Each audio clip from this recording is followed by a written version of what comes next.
Good evening, and welcome to the Midnight Inquiry, your guide to cozy dreams and just maybe a bit of learning along the way. Tonight, we'll be talking about the Mothman, a winged creature whose appearance in a sleepy West Virginia town marked the beginning of one of the most enduring American legends of the 20th century. Before we get settled, please take a moment to like and subscribe so I can reach other sleepless souls like you. And if you could, I'd love to know where you're tuning in from and what time it is there. Now, let's begin our journey. It was a cold night in November 1966, the kind that coats the air in stillness and makes the darkness feel heavier than usual. Just outside of Point Pleasant, West Virginia, two young couples, Roger and Linda Scarberry and Steve and Mary Mallet, were driving past an area known to locals as the TNT area, a forgotten stretch of land once used as a World War II munitions site. The road curled through the trees like a question mark, flanked by shadows that seemed to move when you weren't looking at them. The car was a black 1957 Chevy Bel Air, rumbling along the broken roads, its headlights slicing through the black like twin knives. They weren't expecting anything strange. Just a drive, maybe some privacy, maybe a little thrill. Instead, they saw something that would follow them for the rest of their lives. In the distance, just ahead of the car, something moved. It was tall.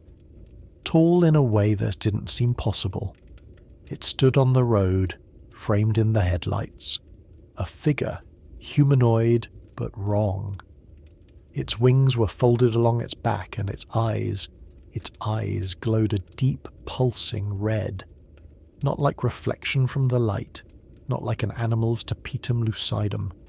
They were luminous, as if lit from within.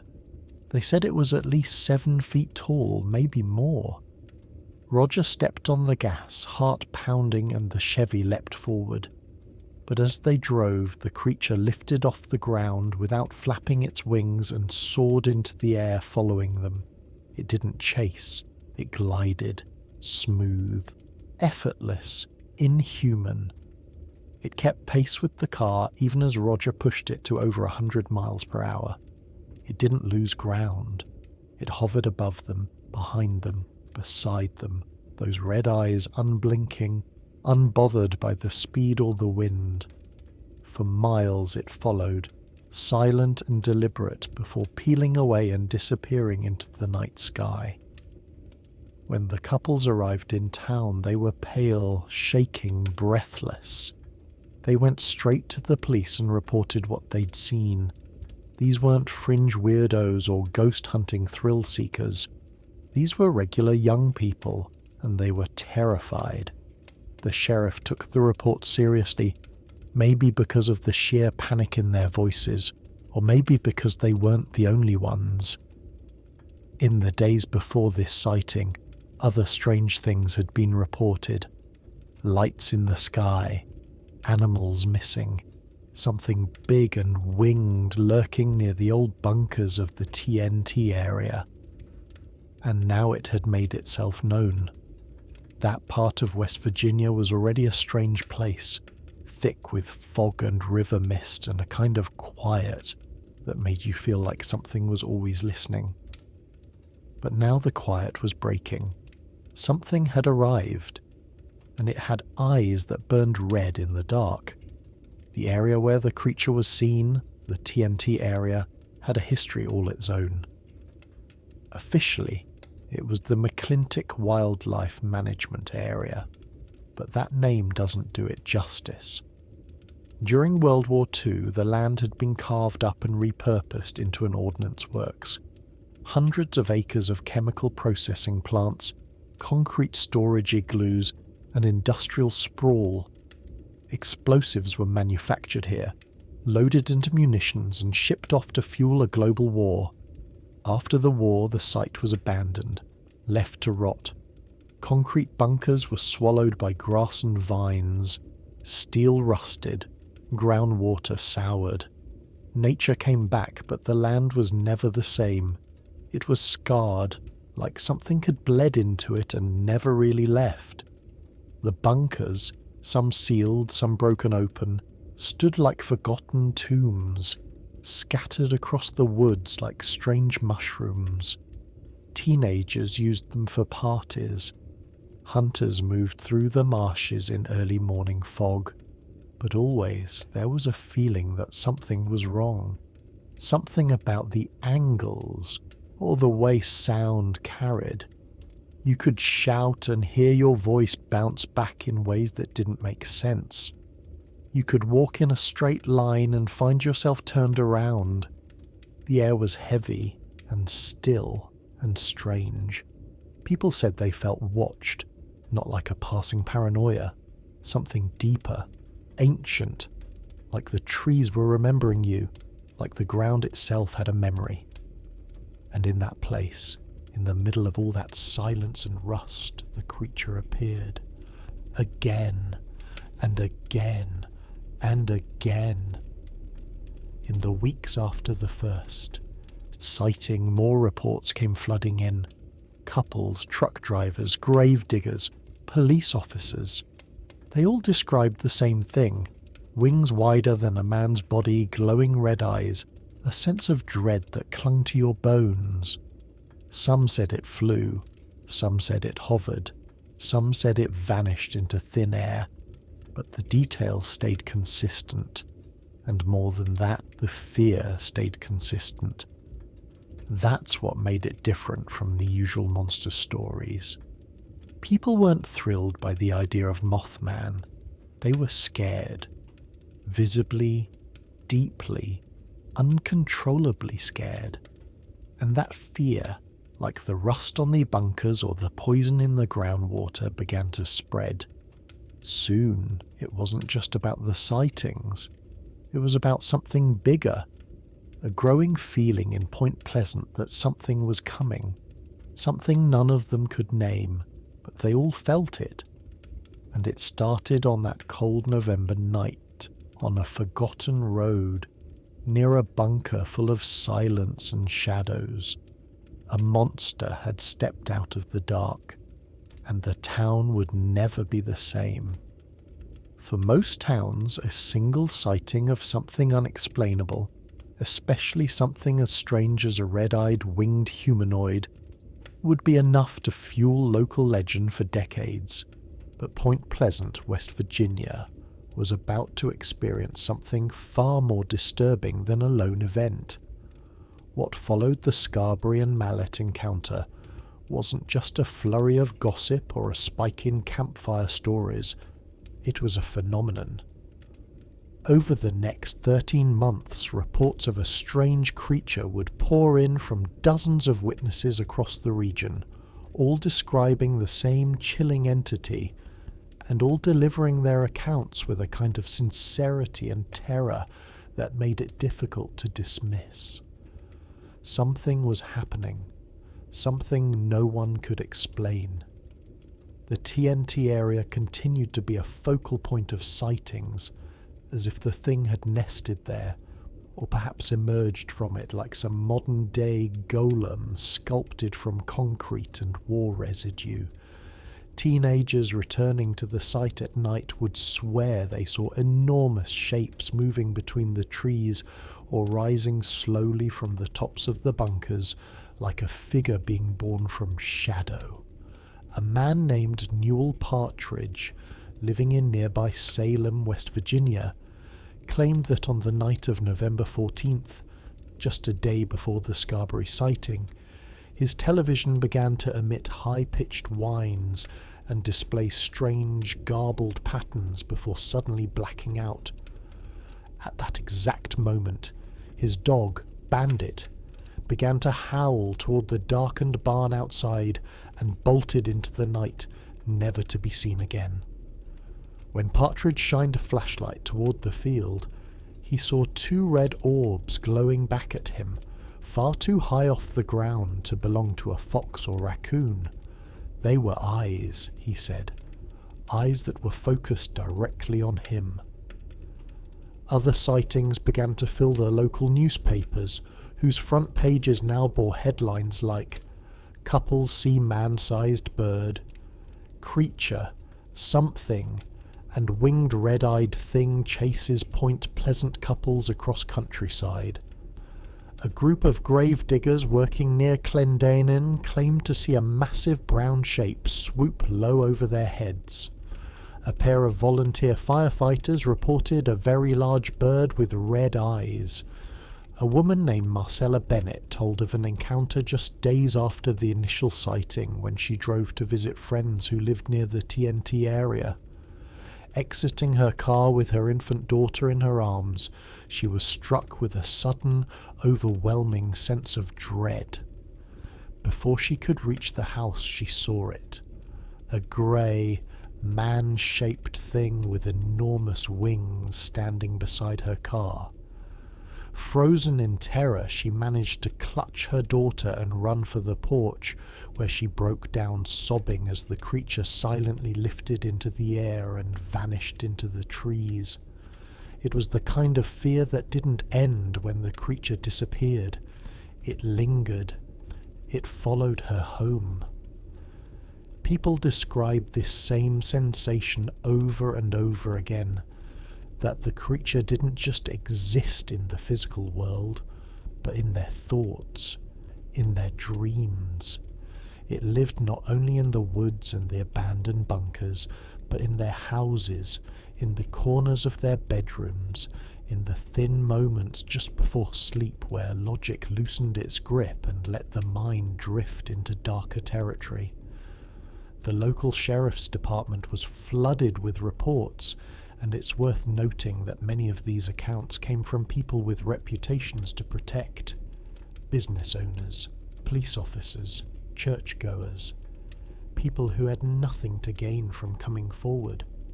Some even begged that their names be kept out of the press for fear of ridicule, yet still they reported what they'd seen.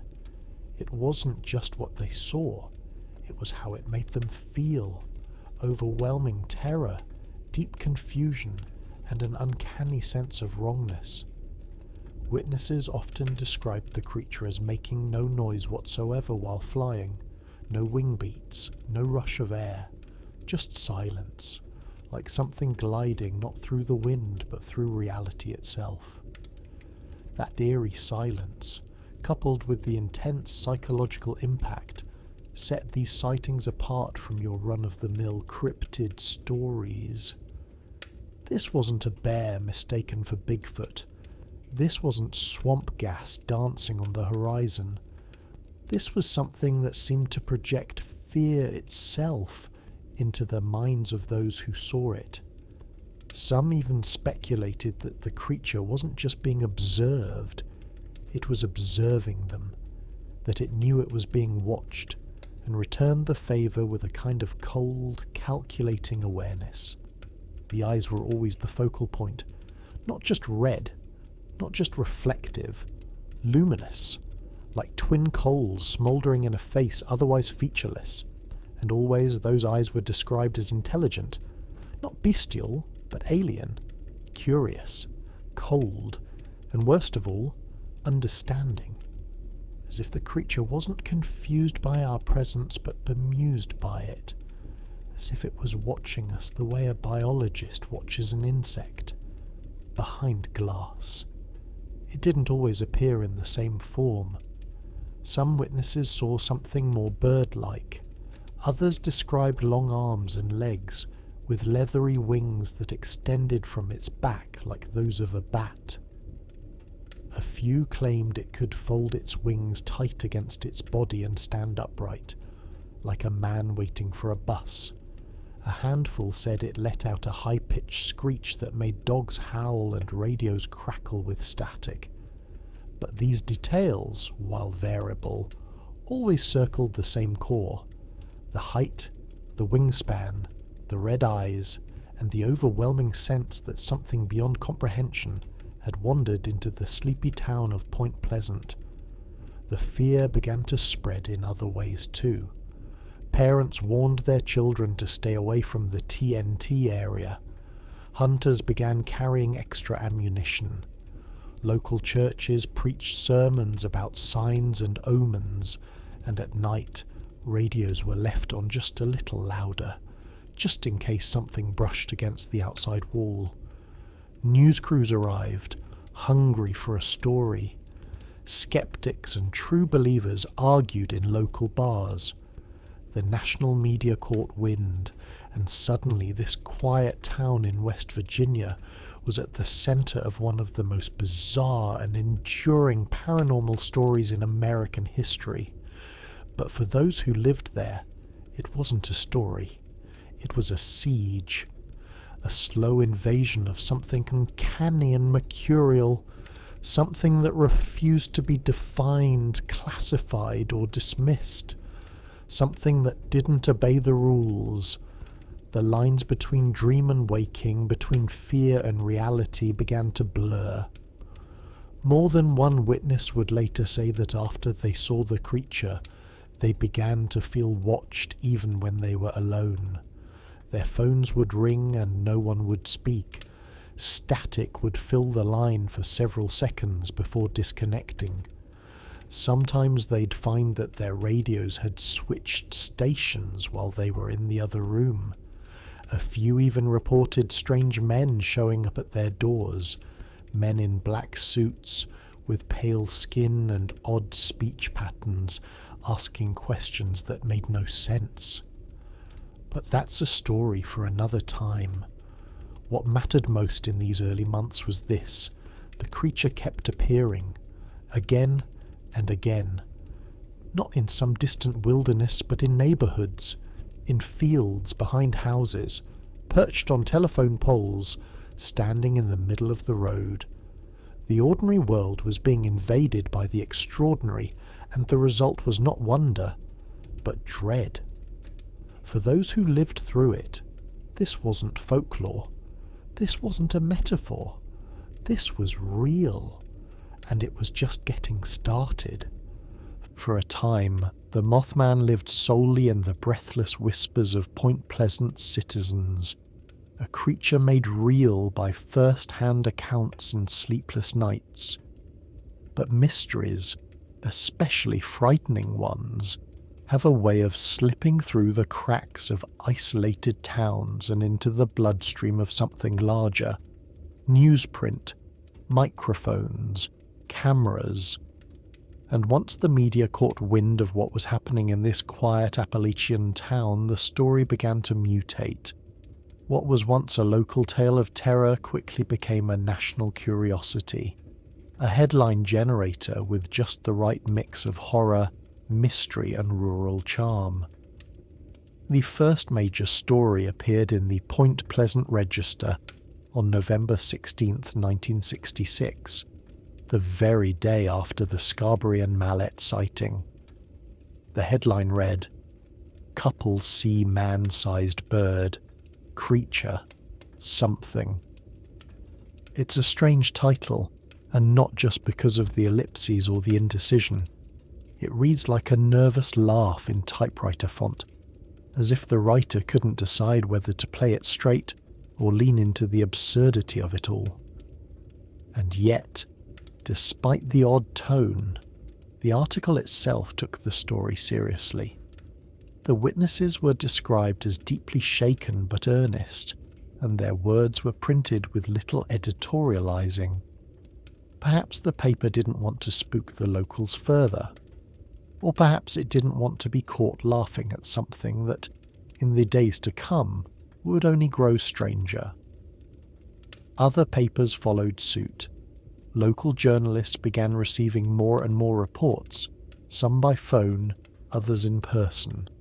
Soon, what had started as one headline became a regular feature. The creature didn't yet have a name, not officially. In those early days it was called the bird, the thing, the monster, the red-eyed creature. But the press needed something catchier, something that stuck. The name Mothman is widely believed to have been coined by a copy editor at a local newspaper. reportedly inspired by the popularity of Batman, whose TV series had debuted just earlier that year. It wasn't a particularly logical name. Moths, after all, are soft and dusty and fluttery, not 7-foot-tall harbingers of dread. But it sounded good. It had rhythm. It evoked something winged, something nocturnal, something not quite right, and so it stuck. Mothman entered the lexicon, and once it did, the story began to snowball. The Associated Press picked up the tale. Wire services spread the headline across the country. Journalists from larger outlets came sniffing around Point Pleasant, looking for locals to interview, for spots to photograph, for sounds to record. TV and radio segments began to air interviews with trembling witnesses and local officials trying to keep their voices calm. Amateur cryptozoologists, though the term hadn't quite caught on yet, started showing up with binoculars, tape recorders, and notebooks full of questions. Tourists too, though not in droves, just enough to make the locals nervous. The strange irony was that the more people learned about Mothman, the less Point Pleasant felt like itself. What had been a town steeped in its own rhythms, nestled against the Ohio River and surrounded by dense woods, suddenly became a backdrop for something else, something theatrical. The townsfolk were suspicious, and not entirely without reason. Outsiders were asking strange questions, digging into things that had long been buried, and occasionally ridiculing the very people who had seen something they couldn't explain. Some of the press coverage was respectful. Much of it wasn't. Television crews would exaggerate the story for dramatic effect. Reporters would nudge witnesses towards sound bites. A few even tried to reenact the sightings for the camera, standing awkwardly in front of the crumbling bunkers, waving their arms toward empty skies, while a narrator in voiceover speculated wildly about extraterrestrial visitors or Cold War mind experiments gone awry. It was sensationalism, but it was also something more. It was transformation. In real time, Mothman was shifting from a terrifying presence into a media phenomenon. And like all good monsters, it was beginning to escape its origin story. Still, for these living in the eye of the storm, there was little time to reflect on their newfound notoriety. The sightings hadn't stopped. If anything, they were increasing. But now something else had begun to take root. Paranoia. Not just about what the creature was, but about what it meant. Some whispered that Mothman was a sign, an omen, a harbinger of something worse. Others said the government must know more than they were letting on. Rumours of strange men in black suits began to circulate, and underneath it all, the press kept printing. Every article, every newscast, every reprinted witness sketch helped Mothman grow larger. Then life. It no longer mattered if everyone believed. Enough people were reading. Enough people were afraid. Enough people were curious. The town of Point Pleasant was no longer just a dot on the map. It had become a question mark on the edge of the known world. For weeks the sightings continued. The red-eyed creature, the strange lights in the sky, the rising tide of dread that washed over Point Pleasant like a silent flood no one could stop. But then something changed. Not in what people saw, but in who was watching. People began to notice odd visitors around town. Men they didn't recognize. Men in dark suits. Men who spoke with flat voices and smiled without warmth. Men who knocked on doors and asked strange questions. Not questions about what the witnesses saw, but questions that didn't seem to belong to this world at all. They asked about things no one had mentioned publicly. They quoted statements never printed in the papers. They arrived without names, without credentials, and without any of the normal markers of officialdom. And yet somehow, they radiated authority, the kind that doesn't ask for permission. They weren't from the sheriff's office, they weren't FBI, they weren't from any branch of government anyone could identify. But they were there, and people remembered them. Sometimes they came in pairs, sometimes alone. They always wore black suits, black ties, and black shoes. Sometimes they wore hats, wide-brimmed and oddly spotless. Their cars were unmarked but gleamed as if fresh from the factory floor, often black Cadillacs or Buicks that no one had seen in town before and no one would see again after they left. The tires were spotless, even after a drive down the muddy roads of the TNT area. The engines purred too quietly. The radios didn't work when they were near. The air itself seemed to go still. Witnesses who'd spoken to the press or reported encounters with the creature were often the ones who received visits. One man said the strangers asked him not what he saw, but how he felt. Another said they didn't ask questions at all. They simply stared at him, as if waiting for him to say something he hadn't realized he knew. Some described these men as polite, but unsettling. Others said they were outright threatening. One woman, who had told friends about her Mothman sighting but hadn't yet spoken to the media, said she was approached by two thin men in black suits who asked about the event in chilling details she had never shared publicly. When she asked who they were, they smiled and said nothing. She asked for ID, and they changed the subject. She asked them to leave, and they did, but not before one of them leaned in and said, "You'd do well to forget what you think you saw." Then they turned, got into their identical black car and drove off. She never saw them again.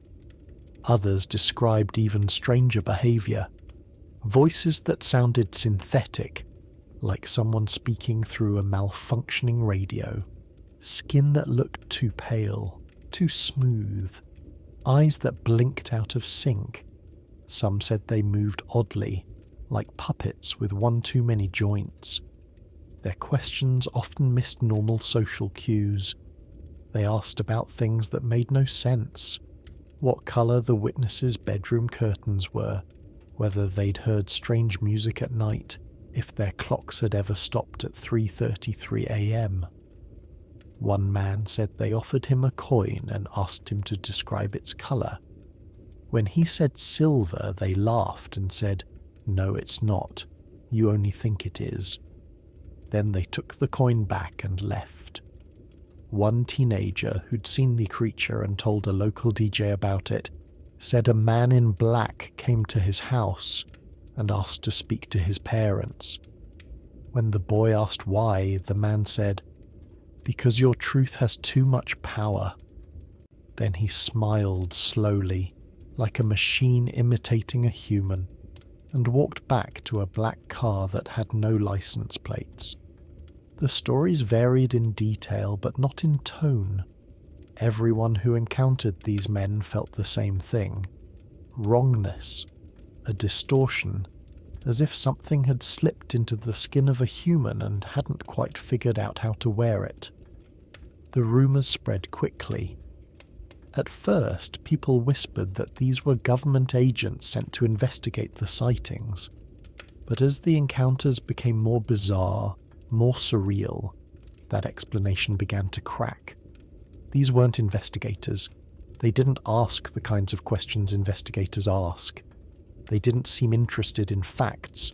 They were interested in disruption, in confusion, in silence, in fear. Some began to speculate that they weren't human at all, that they were somehow connected to the creature, that they were part of the same phenomenon, or perhaps its minders, its shepherds, its cleanup crew. Whatever they were, they cast a long shadow over an already haunted town. Because the Mothman didn't just bring fear, he brought mystery layered on mystery. The more people tried to understand, the stranger the story became. The creature flew through the sky, but the men in black walked through your front door. The creature filled you with terror, but the men in black left you with questions that never stopped echoing. No one knew where they came from. No one knew what they wanted, and no one could quite shake the feeling that they were still there, watching, waiting, smiling with too many teeth. By the time the strange sightings and stranger visitors had begun to churn through Point Pleasant like a low, persistent fever, a new figure was making his way into town. He wasn't from West Virginia. He wasn't a local reporter chasing a front-page story. He was, in many ways, as much an anomaly as the thing he came to investigate. His name was John Keel, a writer, a journalist, a former scriptwriter, a man whose curiosity burned bright enough to swallow him whole. He had already developed a reputation for tracking down the weird, the obscure, the impossible. He wasn't a believer in the traditional sense. He didn't arrive in Point Pleasant with a flashlight and a net hoping to catch a monster. He came because something about the story didn't sit right. Too many witnesses, too many overlapping reports, too many things that couldn't be explained away with weather balloons or swamp gas. He came not to debunk, but to witness. And when John Keel arrived in Point Pleasant in late 1966, the story began to shift. Not in content. Mothman was still being seen, the men in black were still visiting, and the TNT area was still swallowing sound and time, but in perspective. Because Keel wasn't just taking notes, he was experiencing it too. He started by interviewing witnesses, lots of them. He kept a meticulous log of sightings, dates, times, weather conditions, distances. He tracked patterns, corresponded with ufologists, and tried to overlay the sightings with maps and timelines. But the more he studied, the more the boundaries between the witnesses and the phenomenon began to blur. People weren't just reporting strange things. They were experiencing strange things after speaking with him. Their clocks stopped, their phones malfunctioned, they saw shadows move on their walls at night. Their pets started behaving strangely. Some received cryptic phone calls, garbled voices on the other end, or high-pitched tones that made their ears ring. And then Keel himself started getting the calls. At first he thought they were pranks. But how did they know where he was staying? How did they know what he'd just written in his notebook moments earlier? Who was the voice that whispered his name late at night with no return number? His typewriter began misbehaving. His notes went missing. People he planned to interview would suddenly change their minds or vanish altogether. He wrote letters that never reached their destinations. And always, the red eyes loomed. He never saw the creature himself, not directly, not in the way others claimed, but he felt it. He wrote later that the phenomenon seemed to move in ripples, that it wasn't just about a creature in the woods, but about something larger, something that bent reality in small localized ways. He began calling it high strangeness, a term that has since become part of paranormal vocabulary, but was at the time a way of saying, I don't know what this is, but it's not just one thing. The Mothman, to Keel, was not a monster in the classical sense, not an undiscovered species, not a mutated owl. He believed it was something deeper, a manifestation, a symptom, a representative of something bigger and older and more complex than anyone was prepared to admit. Maybe it was alien, maybe interdimensional, maybe psychological. But it was real, and it was affecting people in ways that went far beyond simple sightings. He began to suspect that reality itself had fault lines, and Point Pleasant in 1966 and 1967 had become one of them. Keel kept digging. He connected local UFO sightings to the Mothman appearances.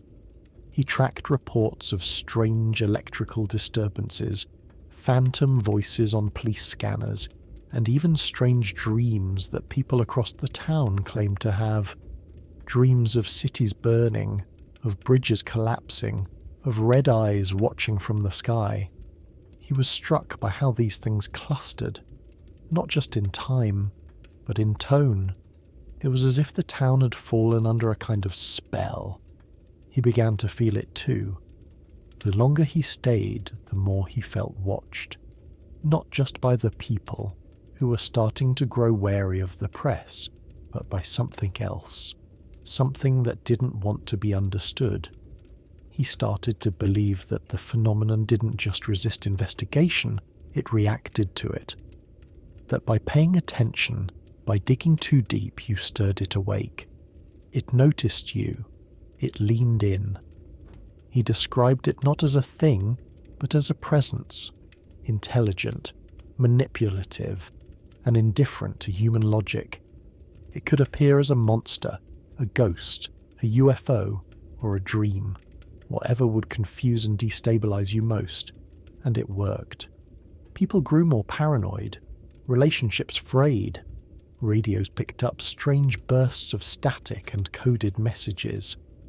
Keel started receiving messages from people who claimed to be aliens, people with impossible names who said they were watching Earth, monitoring humanity, and warning of coming disasters. Were they real? Were they hoaxes? Were they symptoms of a town in collective breakdown? He couldn't say. But the messages lined up. They referenced things he hadn't published. They predicted things that, at least sometimes, actually happened. He tried to remain objective, tried to stay grounded in journalism. But the truth was, the longer he stayed in Point Pleasant, the less sure he became of anything. It was like staring at a ripple in a pond and trying to guess what threw the stone. You couldn't see it. You could only see its effects. And yet those effects were unmistakable. And then, as if all the chaos had been building to something, it did. On December 15th, 1967, just over a year after the first Mothman sighting, the Silver Bridge collapsed during rush hour, plunging dozens of cars into the Ohio River and killing 46 people. It was one of the worst bridge disasters in American history, and just like that, everything changed. Mothman was never seen in Point Pleasant again, not in any meaningful way. Keel was devastated. He had believed the phenomenon was leading up to something, that it was warning people, that maybe, just maybe, it was trying to communicate. He had even received cryptic messages hinting at a coming catastrophe, but he hadn't been able to decipher them in time. He later wrote that he felt like a man who had seen smoke, but failed to find the fire before it consumed the town. His book, The Mothman Prophecies, wouldn't be published until years later. But when it came out, it wasn't just a chronicle of a creature, it was a chronicle of a descent, a plunge into a world where fact and fiction blurred, where the witnesses weren't just telling a story but living inside a myth in real time. Keel had gone looking for a monster. What he found was something far more complicated, a mirror, one that reflected not just fear, but wonder, obsession, paranoia, and grief. He left Point Pleasant eventually, but part of him never did, because he had touched something there, something ancient and unnameable and deeply aware, something that watched him watching it, and in the quiet moments when he looked back at the tangled notes and the missed warnings and the faces of those who had seen the red eyes in the dark, he wondered if maybe that had been the point all along. There are moments in history that divide everything into before and after, days that carve a line through the middle of memory and leave nothing untouched on either side. For the town of Point Pleasant, West Virginia, that day was December 15th, 1967, a cold, grey Friday that began like any other and ended in horror. That morning the town buzzed with the slow energy of the holidays. Christmas lights were strung along storefronts. Radios played the familiar songs of the season. Shoppers drifted in and out of small businesses with armfuls of gifts and groceries. Families were preparing for quiet dinners, office parties, visits from in-laws. The air smelled of exhaust and pine, of coffee and wet wool, and the sky above the Ohio River hung heavy with low clouds that threatened snow but never delivered. The Silver Bridge connected Point Pleasant, West Virginia, to Gallipolis, Ohio. It was a suspension bridge built in 1928, a steel lattice of rivets and cables and pale paint, carrying US Route 35 across the cold grey waters of the river below. It was a workhorse of a structure, designed in another era long before modern safety standards or the brutal wear and tear of late-century traffic. In 1928, when the bridge was completed, the average car weighed around 1,500 pounds. By 1967, the average vehicle was closer to 4,000 pounds, and there were far more of them. The bridge carried thousands of cars each day, often bumper to bumper, and groaned under the pressure in ways no one could see or hear until it was too late. At around 5:04 p.m, in the heart of the evening rush, with dozens of cars stacked along its length, the Silver Bridge failed. Witnesses described a loud metallic groan, like the sound of something enormous exhaling for the last time, then a snap, then another, and then the whole thing began to ripple, not all at once, not a clean break. It buckled, it shuddered, it let go. Entire sections of roadway plunged into the river below, taking with them 31 vehicles and 46 lives. Some were thrown clear, others were trapped in their cars, disappearing beneath the dark surface in an instant. The river swallowed them with a kind of terrible indifference, steel and glass vanishing into the cold depths as the surviving end of the bridge dangled uselessly in the air. The noise was deafening. Screams, twisting metal, the splash of impact, then silence, then sirens. The entire town heard it. Some people ran to the riverbank in time to see the last segment fall. Others stared from shop windows in stunned disbelief. Parents dropped their grocery bags. Children began to cry. People tried to call out names, tried to run, tried to understand what had just happened. But there was no understanding. Not in that moment. Just the slow, dawning realization that something awful had occurred. Emergency responders flooded the scene, but recovery was slow and brutal. The water was cold, visibility poor, the current strong. Divers worked for days, fishing twisted steel and broken bodies from the depths. Some victims were never recovered. Others were pulled from their vehicles, faces still pressed against fogged windows, frozen in their final seconds. The town went quiet. The light stayed on through the night. Church bells rang. Flags were lowered. In homes across Point Pleasant and Gallipolis, dinner tables sat empty. Presents remained unwrapped. The holiday season, once filled with the warmth of routine, became a time of mourning. And in the days that followed, as the funerals began, so did the questions. What caused the bridge to collapse? Was it neglect, design flaw, vandalism? The official answer would come later, an analysis revealing that a single eye bar in the bridge's suspension system had failed due to a crack only 0.1 inches deep. A small flaw in a single piece of metal, invisible to the eye, brought down an entire bridge and took 46 lives with it. It was a tragedy rooted in physics and fatigue, in human design pushed beyond its limits. But for the people of Point Pleasant, there was another question. One that couldn't be measured in tensile strength or metallurgical stress. Where was Mothman? Because just like that, after over a year of sightings, of terror, of whispers and warnings, the creature was gone. No more glowing red eyes in the TNT area. No more shadows circling above trees. No more reports of winged figures watching from the road. It was as if the collapse had closed a chapter, as if the presence, whatever it was, had vanished the moment the bridge fell. Some believed the creature had caused the disaster, that it was an agent of chaos, a supernatural saboteur.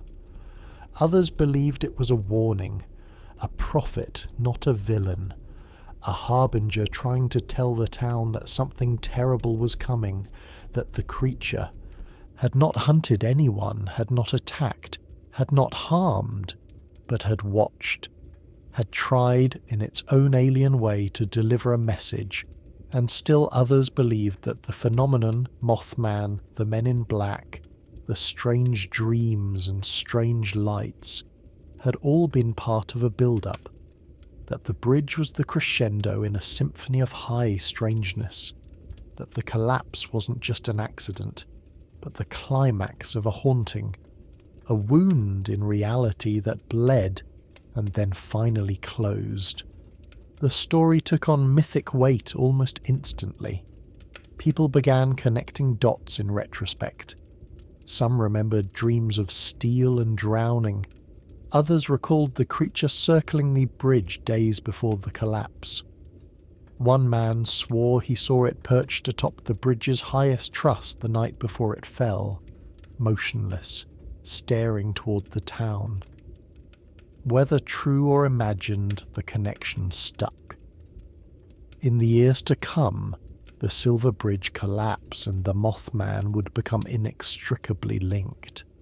No matter how clean the forensic report, no matter how detailed the engineering failure analysis, the shadow of that creature lingered over every memorial service, every rusted bolt that washed up downstream, every blank space on the Christmas card list. Something had visited Point Pleasant, something had watched, and when it left grief behind. Grief and a silence that no one could quite explain. For John Keel, for the survivors, for the witnesses, and for everyone who ever felt their chest tighten while crossing a suspension bridge in winter, the collapse was more than a tragedy. It was a reckoning.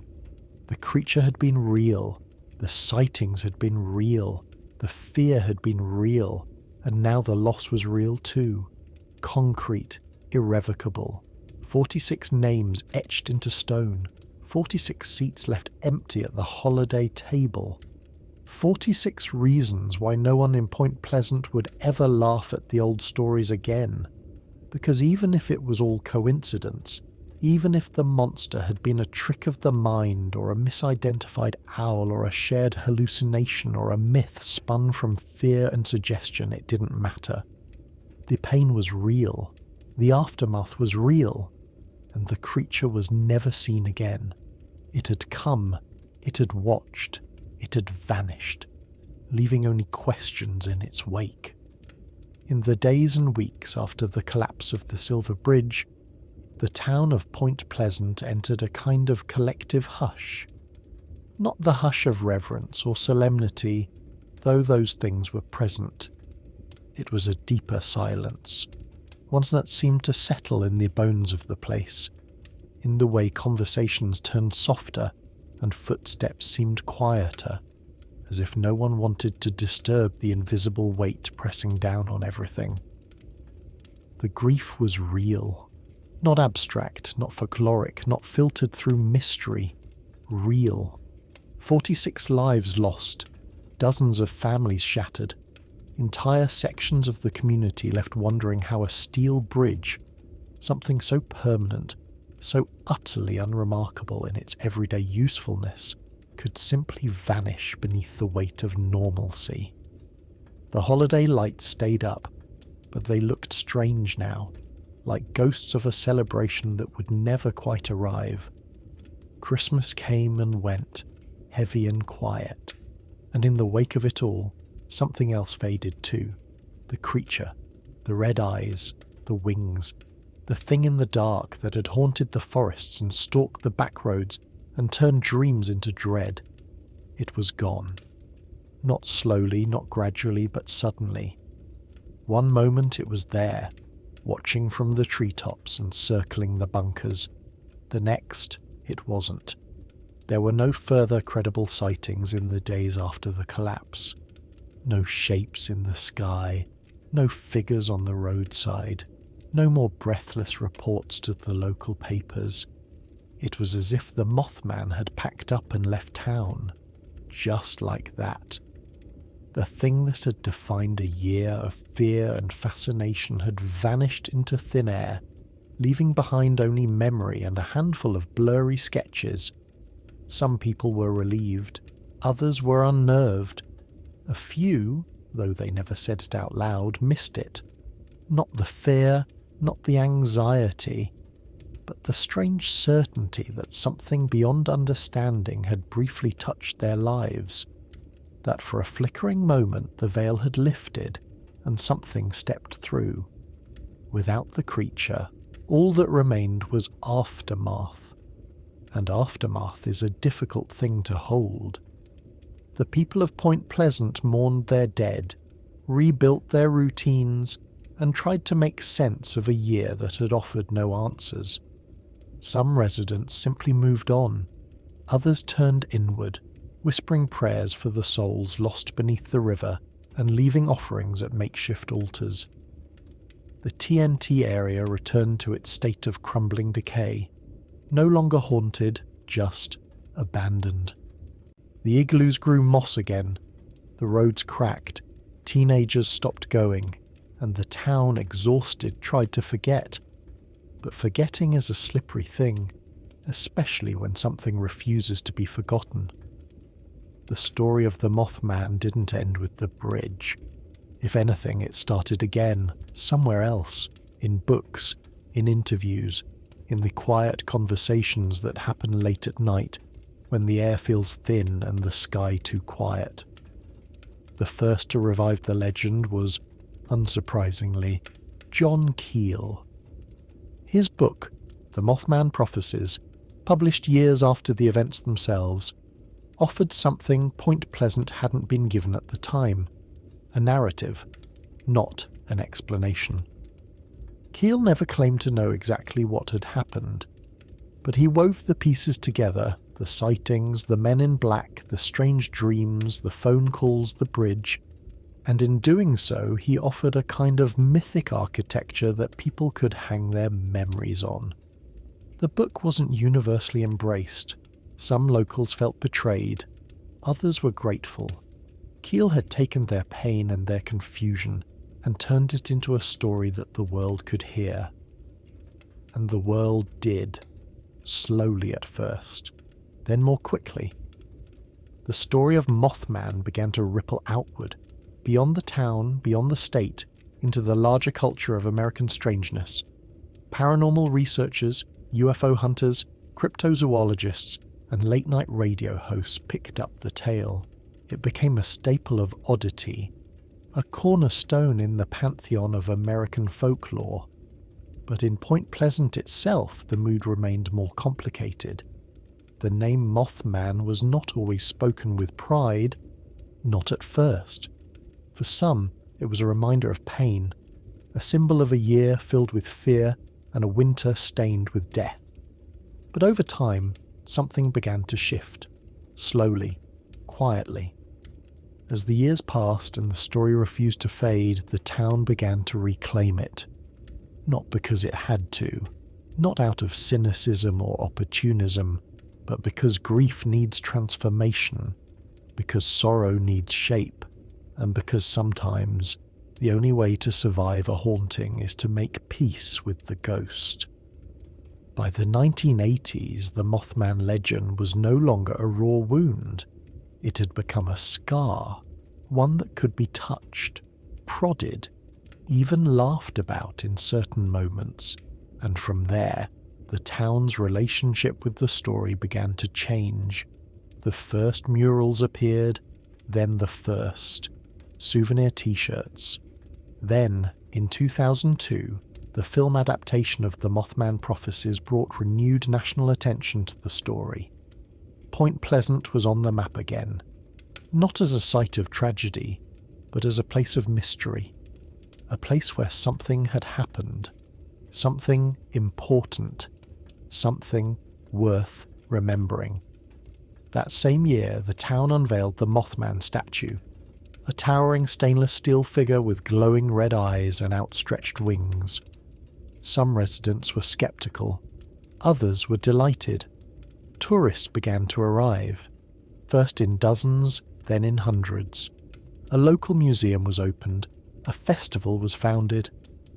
The story that had once lived in whispers now lived in daylight, printed on banners and pins and mugs and hats. And with it came a strange sort of healing. Because while not everyone believed in the creature, everyone believed in the town. And in remembering the fear, they also remembered the resilience, the community, the way people had come together in the wake of the collapse, the way they had held each other through the storm. Over time, the Mothman became more than a monster. He became a symbol, not of death, but of survival, not of terror, but of wonder. A reminder that the world is strange and vast and filled with things we may never fully understand, and that sometimes the stories we tell are how we survive the silence left behind.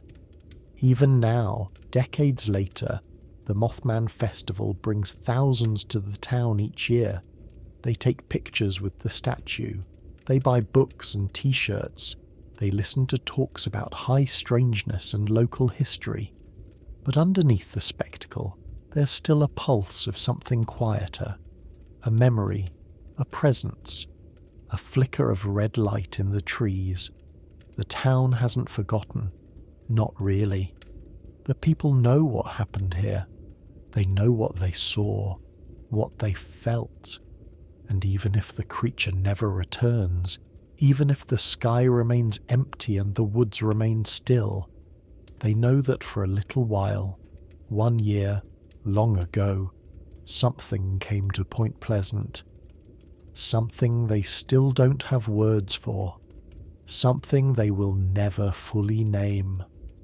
But they remember, and in remembering, they keep the story alive. Time has a strange way of reshaping the past. It softens the jagged edges, polishes the rawness into something smoother, something easier to hold, and in that gentle erosion, legends are born. The story of the Mothman did not fade as the decades rolled forward. It changed. It adapted. It survived.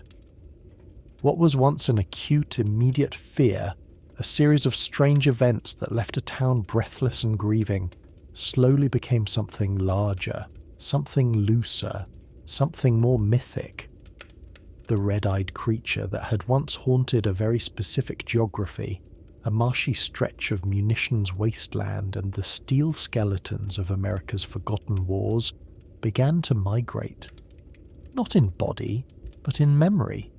It travelled across the country, across bookshelves, radio waves, grainy documentaries, and whispered campfire tales. No longer tethered to Point Pleasant alone, Mothman became part of a broader American folklore, a symbol of mystery, of the liminal, of the unclassifiable. He had stepped off the bridge and into the collective unconscious. The first sign that Mothman was becoming something more than a cryptid came with the way people began to talk about him. Not as a creature to be hunted, not as a threat to be feared, but as a phenomenon to be pondered. The cryptid community, which had long focused on Bigfoot, the Loch Ness Monster, and other flesh and blood enigmas, found in Mothman something different. He wasn't just elusive, he was atmospheric, symbolic, maybe even metaphysical. His story didn't fit neatly into categories. There were no blurry footprints to photograph, no blurry trail cam footage to analyse. What there was instead was mood, tone, the uncanny, the suggestion that reality itself had thinned, and that made him compelling in a way most monsters weren't. John Keel's book had framed the story as something deeper than a simple monster hunt. He had painted Mothman as the centerpiece of a web of interconnected strangeness. Men in black, UFOs, psychic dreams, electromagnetic disturbances. The creature wasn't just a bird with glowing eyes. He was the keyhole in a door to something much stranger, and people responded to that. The Mothman became a metaphor, whether anyone intended it or not, for the unknowable, for a premonition, for the uneasy feeling that the world is more complicated than it appears. Artists began to paint him, not as a snarling beast, but as a watcher, a shadow with eyes, a figure always half hidden. Writers borrowed him as a motif. Podcasters dissected him. Academics argued over his cultural function. Was he a tulpa? A modern omen? An urban legend in rural clothing? He began to appear in places that had never heard of the TNT area. He was seen before disasters. He was whispered about in the same breath as harbingers and banshees. He was compared to angels, to demons, to Jungian archetypes. The Mothman had transcended his origin story. He had become something we carry with us, a narrative echo, a flicker in the rearview mirror. But Point Pleasant never let him go. That part of the story never faded, and in many ways the town became the sacred site of a growing mythology. The Mothman Museum opened its doors and filled its walls with newspaper clippings, witness sketches, fragments of the past. The gift shop offered plush toys and bumper stickers, but the museum itself was something more. It was a shrine, a place where people could come and feel the weight of something unsolved, to look into the red eyes of a fiberglass statue and ask a question they didn't quite know how to phrase. Every September, the Mothman Festival transformed the streets of Point Pleasant. Thousands gathered, skeptics, believers, tourists, academics, cosplayers, artists, ghost hunters, and families with strollers and ice cream cones. They listened to lectures about high strangeness. They watched reenactments. They lined up for Mothman pancakes and took photos in front of the statue's gleaming wings. And for one weekend a year, the town was no longer haunted. It was celebrated. The fear had turned into fascination. The dread had become delight. But underneath the fun and pageantry, there remained an undercurrent of reverence. Not for the creature necessarily, but for the story. For the idea that something had happened here. Something that could never quite be boxed or explained away. Something that had touched real lives, left real scars, and refused to be forgotten. Mothman was no longer just a monster. He was an idea, a presence, a story we return to because it refuses to settle. And that story had taken root far beyond the Ohio River Valley, across the United States and into other parts of the world. people began reporting sightings of creatures they described as similar, tall, winged, with glowing red eyes. Chicago, Mexico, Germany, Japan. In each case, the accounts were brief, difficult to verify, and deeply emotional.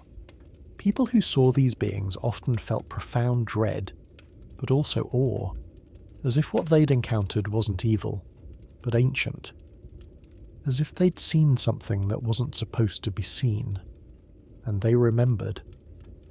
The Mothman by then had become part of the modern mythic lexicon, like black dogs in British folklore, like the Grim Reaper, like the Angel of Death. But unlike most symbols of doom, he didn't bring finality. He brought warning, and that ambiguity, was he the cause or the sign, is what made the legend so enduring. Because we don't know, we can't know, and yet we continue to tell the story, over and over, as comfort, as caution, as confession. Mothman became a mascot for mystery itself. His face, if one can call it a face, was printed on coffee mugs, ironed onto patches, inked into tattoos. But not mockingly, not entirely, always with a touch of awe, a touch of the uncanny. A reminder that even in the age of satellites and smartphones, there are still things we cannot name, still places where silence pools too deep, still moments when we feel the hair on the back of our neck rise for no reason we can explain. He is no longer just Point Pleasant's secret. He belongs to everyone now, and yet, somehow, still to no one. Because if you ask people what Mothman is, you'll get a dozen different answers. A cryptid, a spirit, an interdimensional traveller, a psychological manifestation, a government experiment, a shadow, a lie, a truth, a metaphor, a monster, and all of them feel right, and none of them do. That's the magic of folklore. It isn't fixed, it shifts, it mutates, it adapts to each generation, each teller, each listener, and in that adaptation, it lives. The Mothman is alive. Not in the way deer are alive, not in the way people are, but alive in the way stories are, breathing through retellings, whispering through campfire smoke, watching through cracked windows, waiting for the next moment when the ordinary breaks, when the expected falters, when someone looks up into the night sky and sees something they were never meant to see, and knows in their marrow that the story is not over. For every mystery that seeps into the public imagination, there eventually comes a reckoning, a countercurrent, a cold wind of rationality that insists there must be an answer, that everything inexplicable is just a mistake in need of a microscope. And so it was with the Mothman. As the legend grew, as the myth took flight and drifted higher into the clouds of speculation, there were those on the ground pointing up and saying, "That's just a bird, and not just any bird, but a specific bird, a sandhill crane, or sometimes a barred owl, or a great horned owl, or even in some circles a particularly large and confused heron." The theory went like this. In the TNT area, amid the concrete domes and tangled brush, lived migratory birds, some of them large, some of them with wingspans of 6 feet or more, some of them with markings that, in low light, could easily be interpreted as glowing eyes. The sandhill crane was a popular suspect. Standing 4 feet tall with a wingspan of nearly 7 feet, these birds have a peculiar appearance: long skinny legs, curved necks, and a splash of red colouring around their eyes.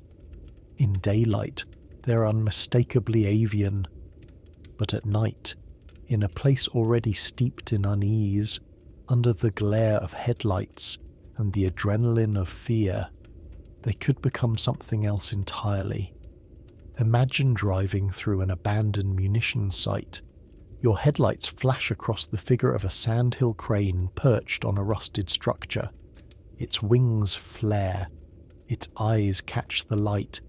It lifts into the air with a guttural cry, and your brain, already primed by a week of strange headlines and whispered rumours, fills in the blanks. It's not a bird. It's something worse. That's the theory, at least, and it's not without merit. Humans are notoriously bad at interpreting the unfamiliar under stress. Our perception sharpens and distorts, shapes stretch, movement becomes exaggerated, a shadow becomes a monster, a bird becomes a being. This is not a flaw, it's evolution. The human brain is built for survival, not precision. We're better at detecting threats than we are at analysing details. It's safer to mistake a stick for a snake than a snake for a stick, especially in the dark, especially in isolation, especially when the land itself feels off. The Sandhill Crane explanation gained traction in skeptical circles. It was repeated in news articles, documentaries, and university lectures. Some pointed out that these birds are rarely seen in West Virginia, but not unheard of. Others argued that a lone injured bird could have ended up near the TNT area, acting erratically and frightening unsuspecting passers-by. The barred owl offered a similar explanation. With large, forward-facing eyes and a habit of silently gliding through the forest canopy, they fit certain details of the Mothman profile. Their eyes are reflective in light, they are nocturnal, and they have a wingspan that can appear larger when seen up close. Great horned owls, too, have tufts that might look like ears or horns, contributing to the monster-like appearance in silhouette. But the owl theory, like the crane theory, struggled with scale. Most of the Mothman witnesses described something far larger, 6 or 7 feet tall, with wings that stretched across the width of a 2-lane road. Could multiple people in different locations all exaggerate the same traits? Could panic, suggestion, and faulty memory inflate a bird into a beast? Psychologists say yes. The brain is not a camera, it's an editor. It doesn't just record, it interprets. It fills in gaps, it smooths over contradictions. And when fear takes the wheel, it doesn't ask for accuracy, it demands coherence. If you see something strange and your mind is already primed by news reports, by anxious conversations, by the rustle of branches at night, then your brain will reach for a narrative that explains the anomaly in the most memorable way possible. A giant bird becomes a winged humanoid. Glowing eyes become intelligent, burning orbs. It flew over my car becomes, it chased us for miles. This is not dishonesty, it's storytelling, it's survival, and it's deeply human. Then there's the hoax theory, that the Mothman sightings were sparked not by a bird, not by a monster, but by a prank. A man in a costume, a teenager with stilts and a flashlight, a Halloween mask nailed to a pole and placed just right. These theories pop up often in paranormal lore. The idea that the entire thing could have been orchestrated by a single clever trickster, or even a few eager for attention or laughs. And again, this explanation can't be dismissed out of hand. People do strange things. They fabricate, they perform, they try to scare each other. But what's more interesting than whether someone could have done it is how fragile the hoax theory is under scrutiny. Because it assumes too much. It assumes that all the sightings were lies, that all the fear was a performance, that dozens of people in separate places with no reason to coordinate all decided to lean into a joke with remarkable consistency. It assumes that every report was either mistaken or deliberately falsified, and perhaps some were, but all of them, that's a stretch even skeptics struggle to maintain. Then there's the theory that the creature never existed at all, not even as a misidentified animal, but was simply a product of mass hysteria, a cultural contagion. One story in the paper sparks another, and then another, and then the whole town begins to see shadows where there are none. The TNT area, with its haunting geometry and chemical whispers, becomes the perfect stage for a shared delusion. People want to believe they've seen something, and so they do. Fear feeds fear. Stories echo and amplify. The line between real and imagined begins to blur. This is a powerful theory, one with deep psychological roots, and there's some truth to it. Fear is contagious, especially in small towns, especially in uncertain times. But again, the details complicate the picture. Many witnesses were reluctant to speak. Many only came forward after others did. Their stories were not hysterical. They were cautious, quiet, sometimes even ashamed, and their descriptions were so consistent, so oddly precise, that they challenged the idea of pure invention. Misidentification, hoax, hysteria. Each theory explains part of the phenomenon, but none explain it all. And perhaps that's the point, that no single rational explanation can account for the scale, the tone, the longevity of what happened in Point Pleasant. That the truth, whatever it is, lies in the overlap between bird and myth, between biology and memory. Maybe someone did see a sandhill crane. Maybe someone else saw something else. Maybe the creature never existed in any material sense. But the story, that was real. The fear, real. The impact, undeniably real. And so we are left with a paradox. A creature that may not exist and a legend that cannot die. A town haunted not by a monster, but by the space between explanation and experience. A shadow that resists the light. A shape that can never be fully resolved. Mothman, for all the theories, remains. He hovers at the edge of belief. Not quite bird, not quite being, not quite false, not quite fact. Just there, in the silence, in the memory, in the dark. There is a curious truth about the human mind, one that quietly shapes our understanding of reality whether we acknowledge it or not. We are social creatures, yes, but more than that, we are narrative creatures. We are built to make stories out of the chaos, to find faces in clouds, meaning in coincidence, and monsters in the dark. And when enough of us do it at the same time in the same place, the line between perception and reality begins to warp. This is the realm of mass hysteria. Though the term itself is outdated and imperfect, it still captures the unsettling process by which collective belief can conjure its own kind of truth. In 1966 and 1967, Point Pleasant became a crucible for this phenomenon, not because the people were foolish or weak-minded or eager for attention, but because they were human, and humans, under the right conditions, can create realities from shared fear. It begins subtly. One strange sighting, one story in the newspaper, 4 witnesses in a car sincerely convinced they've seen something impossible. Their testimony is raw, frightened, filled with the kind of detail that feels truer than truth. People listen, they lean in, they wonder, and suddenly the air in town is different. The dark isn't just dark anymore, it's potential. The shadows are watching.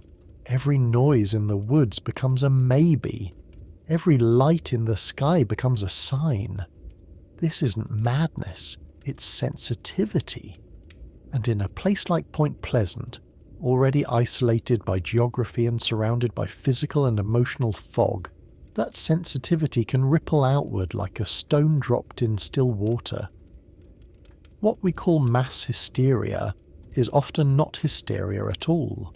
It's convergence, a cultural moment where stress, uncertainty and narrative intersect. And in the 1960s there was no shortage of fuel for the fire. The Cold War loomed overhead like a sword. The nightly news delivered images of distant wars and nuclear drills and political assassinations. Trust in institutions was beginning to erode. The modern world was arriving fast and not everyone felt ready. In a town like Point Pleasant, small, proud, tight-knit, the sense of control slipping away could be felt in the bones. So when something unexplainable appeared, it wasn't just a creature, it was a symbol, a focal point, a story that absorbed every ambient anxiety and returned it in a shape you could point to. Red eyes, massive wings, a silent watcher above the trees. Monsters flourish where certainty fails, and not because they are real in the traditional sense, but because they are emotionally true. They give shape to fear. They make dread tangible, and once that shape exists, it becomes a language. People speak in sightings. They compare experiences. They remember dreams that suddenly seem relevant, and the story tightens its grip. It is not always conscious. In fact, it rarely is. No one says, "Let's believe this together." It happens organically, wordlessly, in the gaps between conversations. It spreads through side glances, whispered recollections, pauses in the middle of sentences. It lives in the electricity of uncertainty, and once it's in the air, it's nearly impossible to expel. Psychologists and folklorists have long studied these moments, flaps of strange activity that seem to erupt, then fade, leaving only confusion in their wake. In the Middle Ages, entire villages danced until they collapsed. In the 1980s, daycare centers across North America were gripped by accusations of satanic ritual abuse with no physical evidence. In 1938, Orson Welles' War of the Worlds broadcast sparked panic in listeners who believed aliens were landing in New Jersey. In each case, the facts were murky. The emotions were not, and in each case, what mattered most wasn't what happened, but what people believed was happening. Because belief is powerful. It shapes perception. It directs attention. It transforms coincidence into pattern. And the Mothman story, once ignited, followed the same path. It built its momentum not through evidence, but through accumulation. One sighting fed another. One fear fed another. The town became a feedback loop of anxiety and wonder. And the more people believed, the more they saw. And the more they saw, the more others believed. That doesn't mean it was false. It means it was real enough to provoke adrenaline, real enough to flood local authorities with reports, real enough to plant itself in the public imagination and never leave. The idea of mass hysteria is often framed as derision, as if it means you imagined it and that makes it meaningless. But the truth is more nuanced. Shared psychological phenomena are not evidence of delusion. They are evidence of connection. A community responding to something it cannot name. A trauma echoing through. Multiple minds at once, and trauma was indeed at play. In the months following the bridge collapse, the community experienced what could only be described as a prolonged state of mourning and unreality. The sharp loss, the sudden disappearance of the creature, the silence that followed, it created an emotional crater. And in that emptiness, the myth continued to evolve. It no longer needed fresh sightings. It had become a vessel for collective memory. The creature became the embodiment of what had been lost, certainty, safety, innocence. And by carrying the story forward, by preserving it in festivals and books and whispered anecdotes, the town ensured that its grief would never be alone. There is also the possibility that the Mothman was not just an expression of fear, but of need. The need for wonder, the need for mystery. In a world increasingly defined by data and surveillance and clinical explanation, a creature like Mothman becomes a kind of sacred anomaly, a place where the known ends, a flicker of the sublime.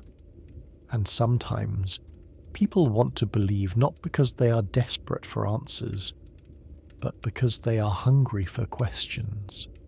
And this, more than anything, may be why the story has endured, because the Mothman is never pinned down. Every theory has a counter-theory.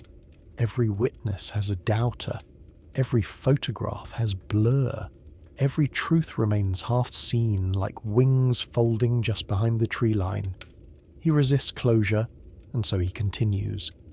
Alive not in biology but in repetition, a living legend, a participatory hallucination, a shared haunting.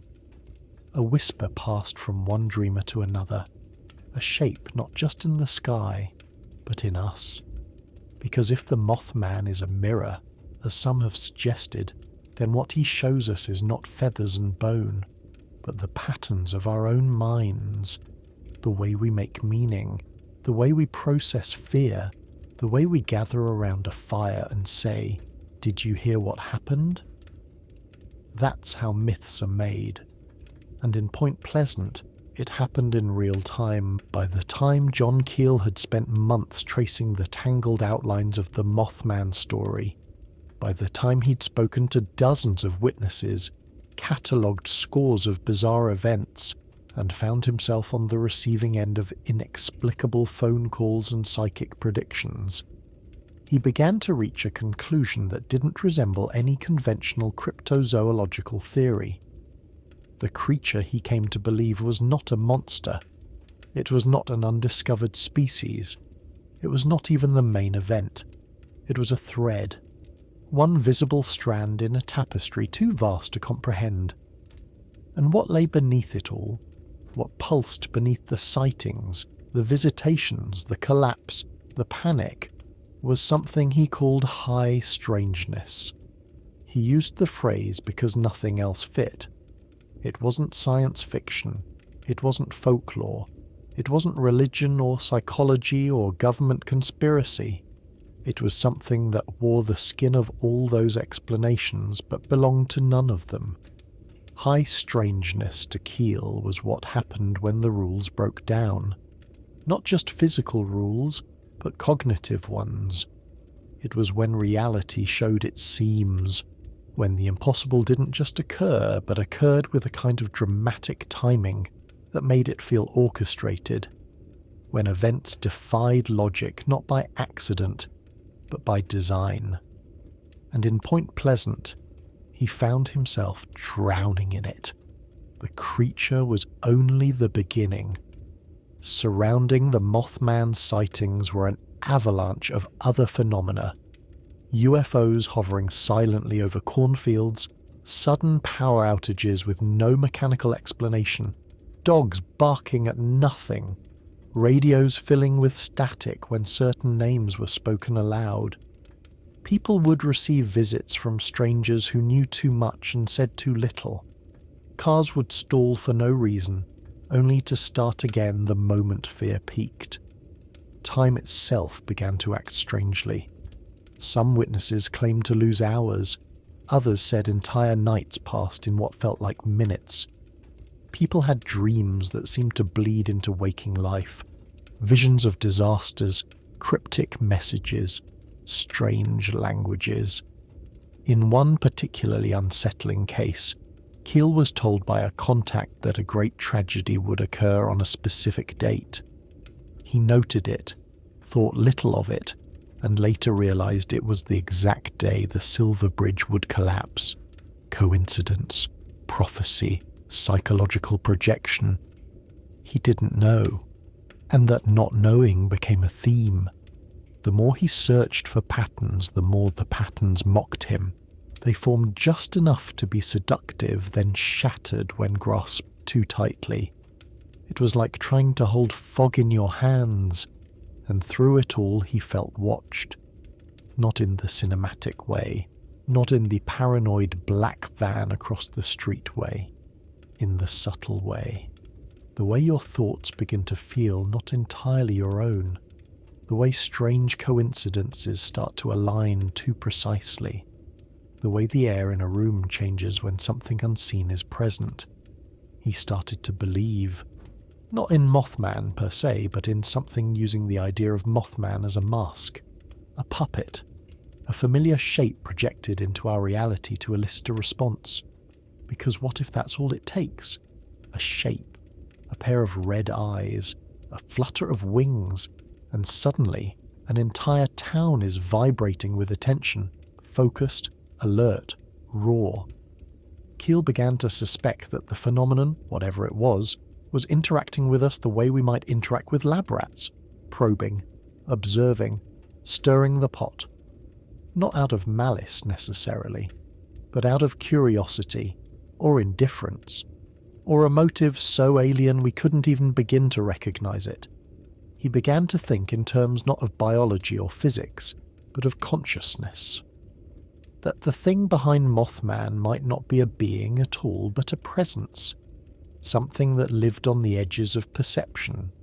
Something that could manipulate thought, time, even memory. Something that could appear as whatever it needed to appear as: an owl, a UFO, a ghost, a dream, a noise in the woods, depending on the context, the witness, the psychological profile of the observer. What if there was no real Mothman? What if each sighting was custom-tailored?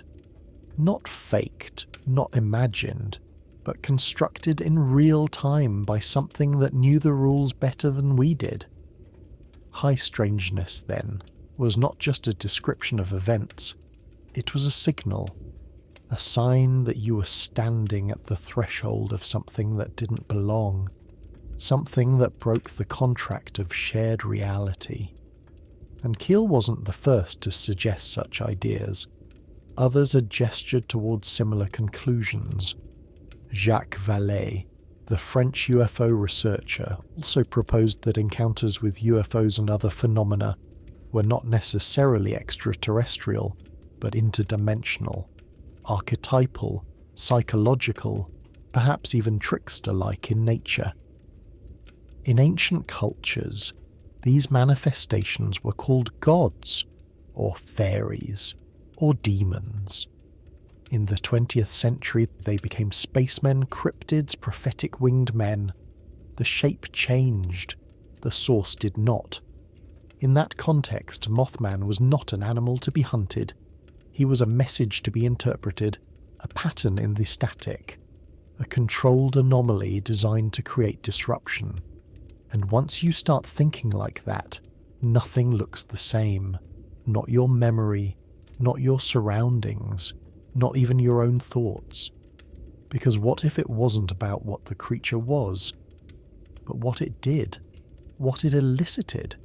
The fear, the awe, the unity, the obsession, the way it cracked open the shell of normalcy and let something older slip through. And what if that was the point all along? That the Mothman didn't exist to be found, but to be followed.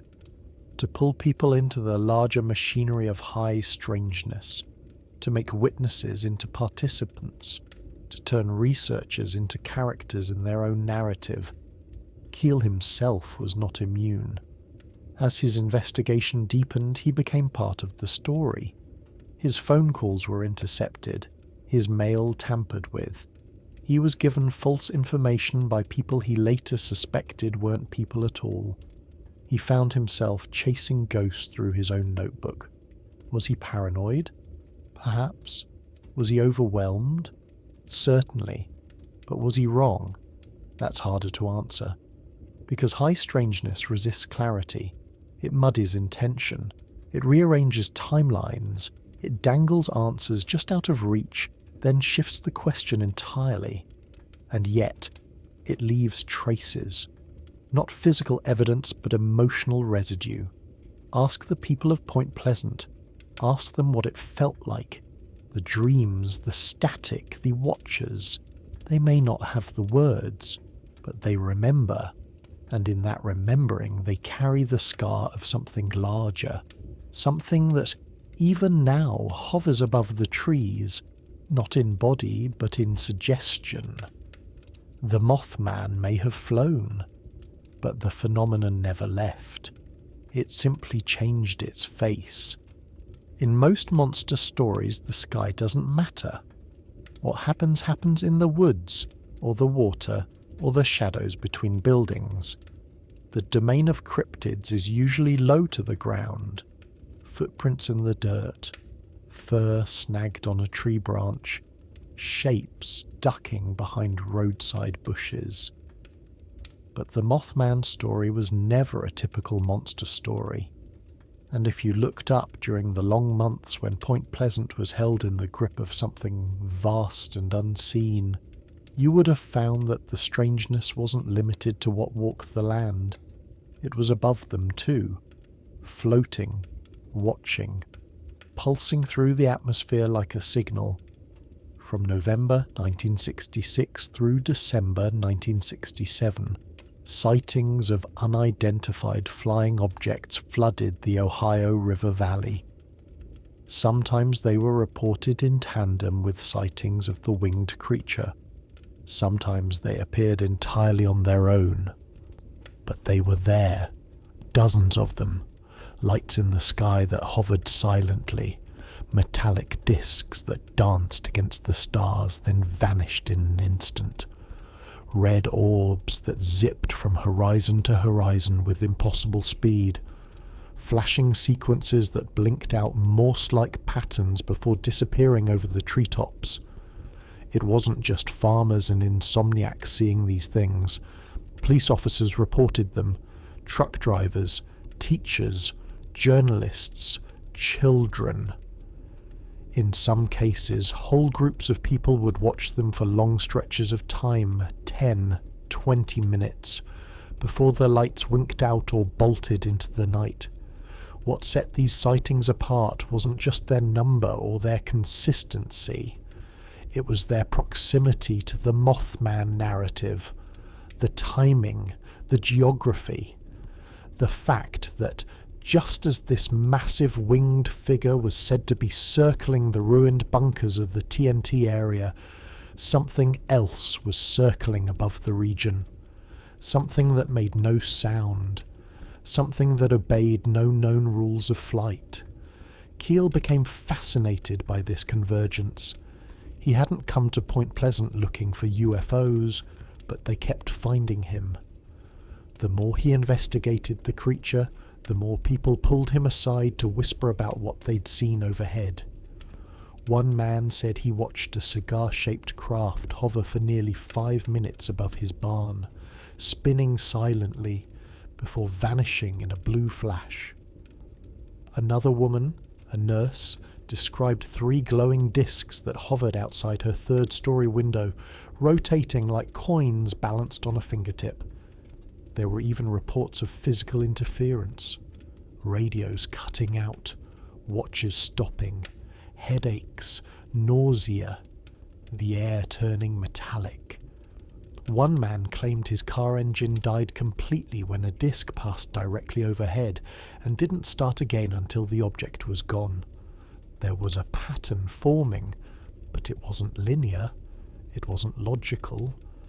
The lights didn't follow migratory paths or respond to military radar. They came and went as they pleased, like performers on a stage no one else could see. And just like Mothman, they seemed to notice the observers. Witnesses often reported a sense of being watched, studied.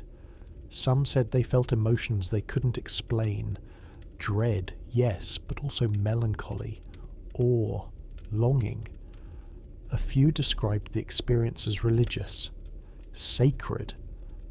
Others called it the most terrifying moment of their lives. The overlap didn't end with timing. Keel began to suspect that whatever force was behind the Mothman phenomena and the UFO sightings might be one and the same, or at least intimately connected. The creature appeared physical, yes, but so did the craft.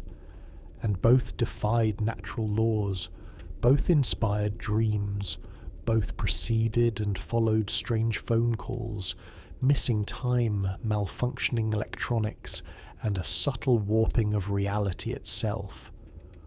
One witness claimed to see Mothman actually emerge from a beam of light in the woods, as if stepping out of a doorway in the air. Another swore the creature was perched atop a hovering disc before leaping off and gliding into the trees. Were these hallucinations, misrememberings, or was the creature a component of the craft, an occupant, a drone, a projection? Keel, never fully comfortable with the extraterrestrial hypothesis, began leaning toward a stranger idea, that these were not ships from another planet, that they were not creatures from Zeta Reticuli or Alpha Centauri. They were something older, closer, not from elsewhere, but from elsewhen. The UFOs, he suggested, might be multidimensional, not alien in the outer space sense, but alien in the sense of violating our shared experience of time and space.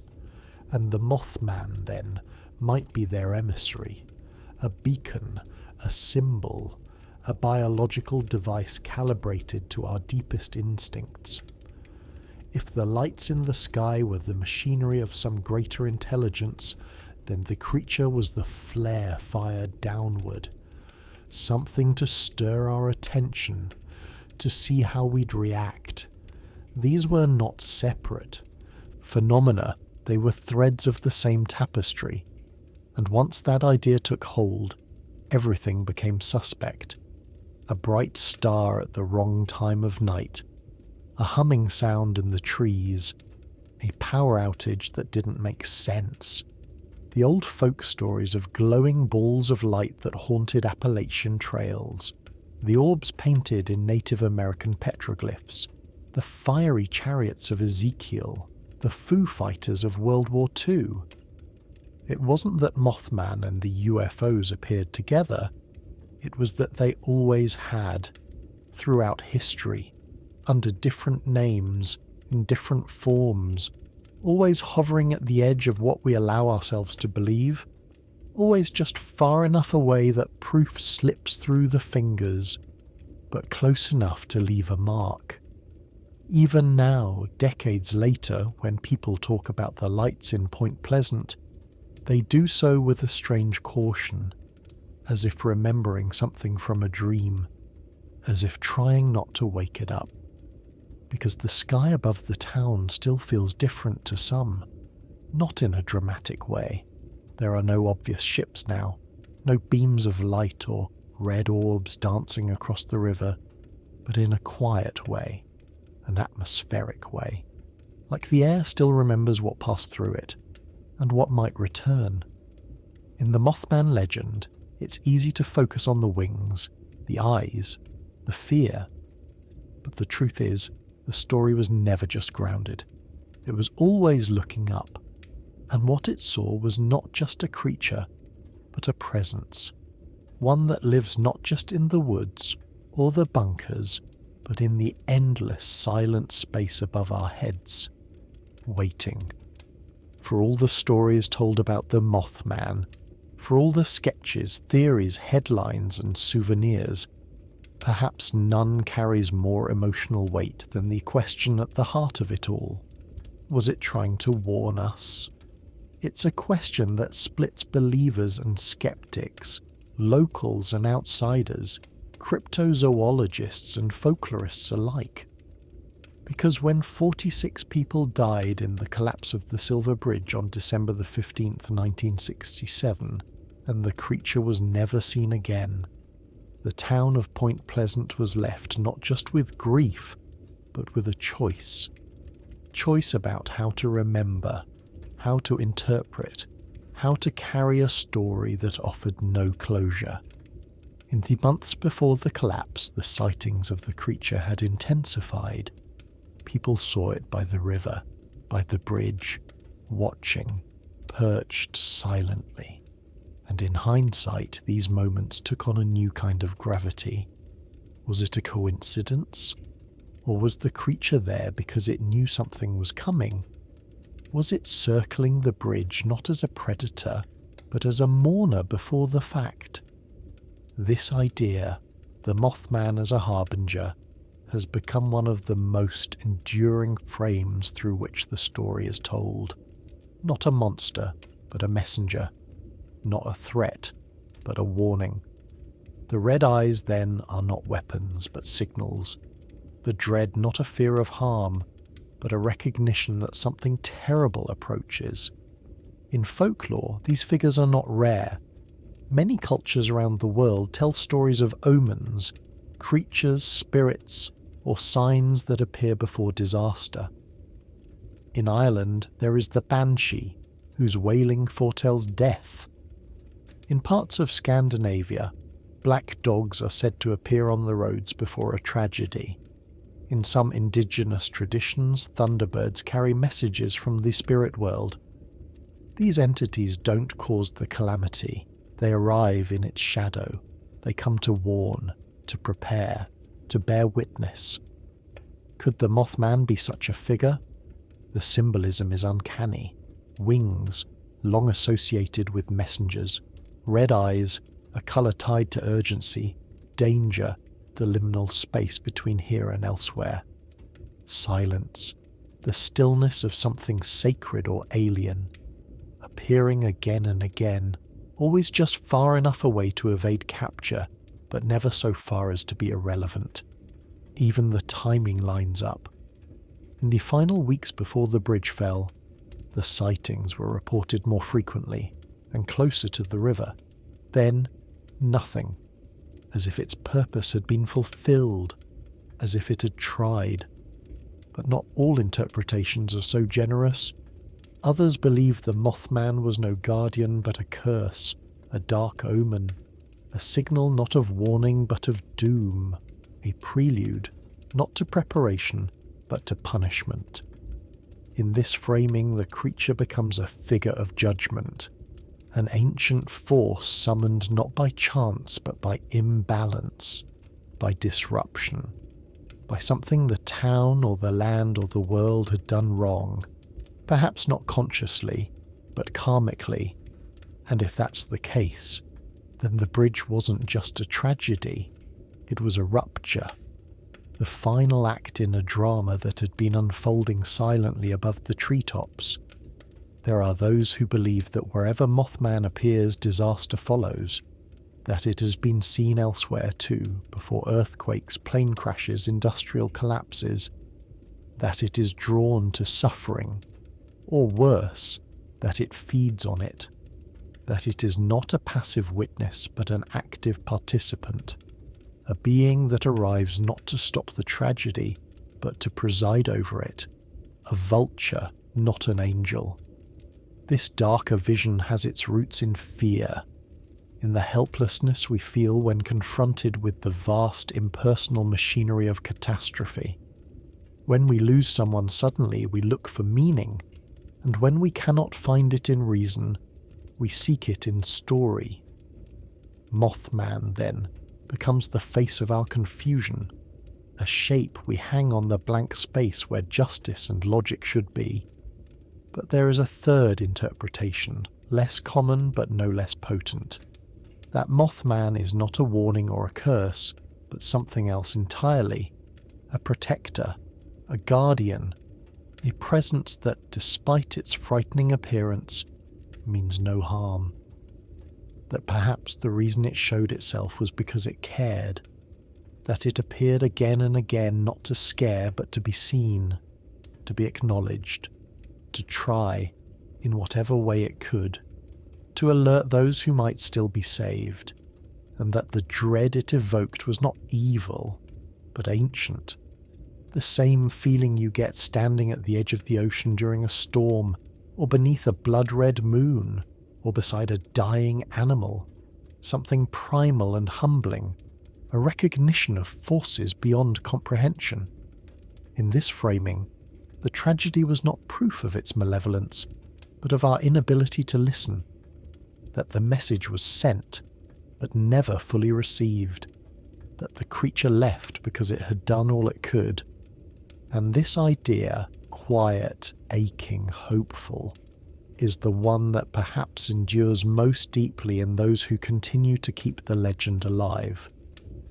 Because it suggests that the world is not just cruel and chaotic, that somewhere out there, at the edge of the woods or the edge of the sky, something is watching, not to harm, but to help. That even in our darkest moments we are not alone. Of course we don't know. We will likely never know. The creature, whatever it was, left no letter, no manifesto, no prophecy carved in stone. All we have are moments, shapes, eyes in the dark, and a bridge that fell. But in the absence of certainty, meaning rushes in, the people of Point Pleasant had to decide what the Mothman meant. And over time, the story they told was not just about death, but about survival. Not just about terror, but about wonder. Whether you believe in omens or not, it's hard to ignore the power of that transformation. That something which once represented fear has for many come to represent a kind of cosmic empathy, a flicker of the sacred in the shadow of disaster, a reminder that perhaps the unknown isn't always here to hurt us. Sometimes it's here to remind us to look up, to listen, to pay attention before it's too late. In the end, whether Mothman was a monster, a message, or a myth, the question of what it wanted is the question we always ask when the world breaks in ways we don't understand. And maybe the answer is not in the creature, but in ourselves, in what we needed it to be, in what we still do. Some stories stretch the bounds of belief, others tear right through them, and in the long history of trying to explain the Mothman, what it was, where it came from, what it wanted, there comes a point where ordinary answers begin to feel inadequate. Theories about birds or mass hallucinations start to sound small, even silly, in the face of something that not only defied explanation, but seemed to mock the very idea of being explained. When a creature appears and disappears without a trace, when it moves without flapping, when it seems to be in two places at once, when it's followed by lights in the sky and malfunctioning electronics and strangers who know too much and say too little, the question becomes not what is it, but where is it from? And here, at the farthest edge of the rational map, we encounter the strangest answers of all. Not from space, not from Earth, not from our reality, but from somewhere else. The interdimensional hypothesis, as it's come to be called, didn't begin with Mothman. In fact, the idea of other dimensions has long haunted the margins of science and myth alike. Ancient mystics spoke of spirit realms. Shamans described journeys through layers of reality. Mathematicians proposed the existence of higher dimensions to explain gravitational anomalies and the elegant curvature of the universe. And in the 20th century, as quantum mechanics tore open the old Newtonian order, a new possibility began to emerge. Not just parallel worlds, but intersecting ones. Worlds that bleed into ours, that touch for a moment and then vanish. And from that bleeding edge comes a question. What if the Mothman was from there? Not another planet, but another plane. A place where the laws of physics operate at odd angles, where time is not linear, where distance is not fixed, where thought and matter overlap. A place not governed by gravity and momentum, but by consciousness, intention, and energy we don't yet understand. Some who subscribe to this theory suggest that the creature itself may not be a living being as we know it, but a projection, something that only looks physical because we're incapable of perceiving its true form. Much like a two-dimensional shadow cast by a three-dimensional object, the Mothman might be the visible aspect of something larger, deeper, existing in more dimensions than we can process. In that context, its behavior begins to make more sense. The way it appears and vanishes, the way it glides without propulsion, the way its eyes seem to see more than what's in front of them. If it is from another dimension, then it is not subject to our rules. Its physics are not our physics. Its logic is not our logic. Its arrival in Point Pleasant might not even have been intentional. It could be a leak, a momentary slippage between worlds, like a knot in a thread, a wrinkle in space-time where something else bled through, a temporary crossing, and yet the idea that its appearance was accidental doesn't sit well with everyone, because so much of its behavior felt intentional. It didn't wander aimlessly. It watched. It returned to the same locations. It seemed to choose its moments carefully. Could it be that the creature came here on purpose? And if so, why? One theory, stranger still, is that the Mothman isn't from another dimension, but another time, a temporal anomaly, a being from the future or past, lost or sent or simply passing through. In that theory, it's not alien, it's us, or what we become. Evolutionary biologists have sometimes entertained the thought that future humans might look nothing like us, taller, more slender, enlarged eyes adapted to lower light, the loss of features we consider normal now, like hair, speech, even emotional expression. A winged figure with enormous red eyes could be a traveller from a distant evolutionary track, stepping into our timeline by mistake or by design.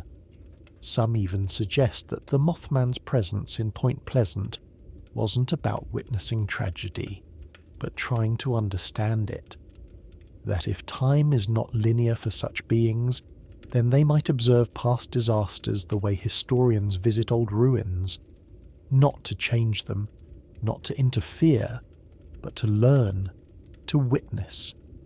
And perhaps that witnessing creates a ripple we feel, a pressure that manifests as dread. That would explain why so many people felt they were being watched, not just by eyes, but by intent. That would explain the dreams, the missing time, the static on the radio that crackled just before the creature appeared. That would explain why it always felt like Mothman knew something, because maybe it did.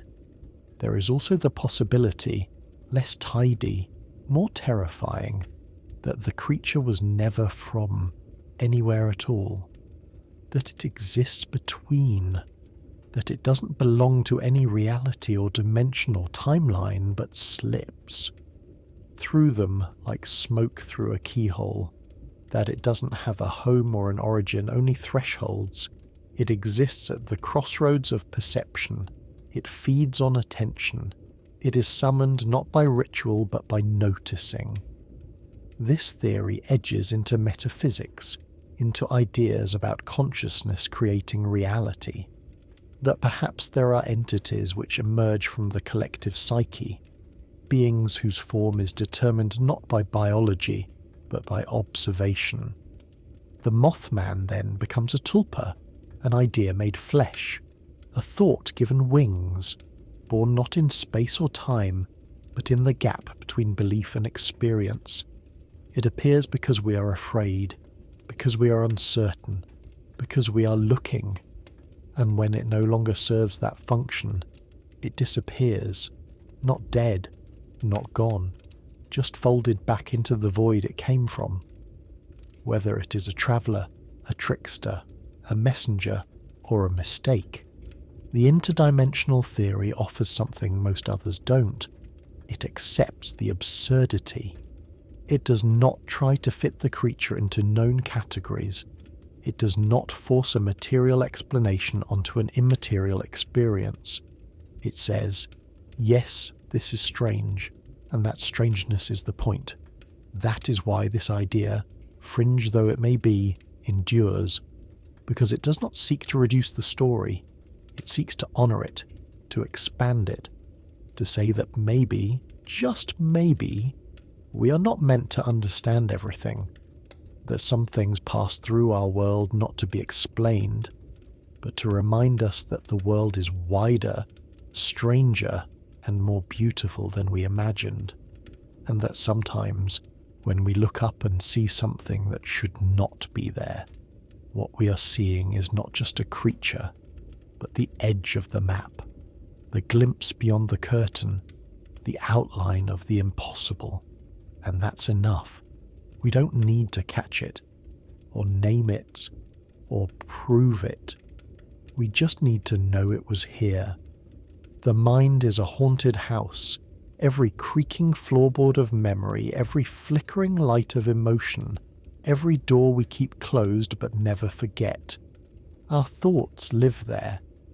And sometimes, when something brushes against the edges of our understanding, the shadows on those walls move in ways that feel alive. This is where monsters come from. Not from swamps or caves or stars, but from the deep corridors of our psyche, from the places where fear and story and instinct overlap. And if we accept that the Mothman, whatever it was, left more questions than answers, then perhaps the most important question is not what it was, but why it resonated so deeply. Why did this one creature, seen for only a year, in one small town, take root in the minds of so many? Why did it endure? Why, decades later, are we still whispering about those red eyes in the dark? The answer may lie not in what was seen, but in who was seeing it.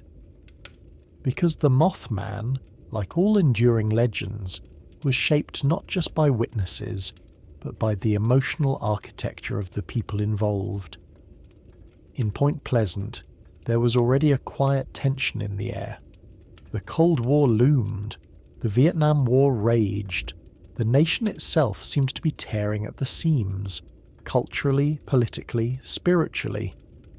Trust in the government was eroding. Technology was accelerating.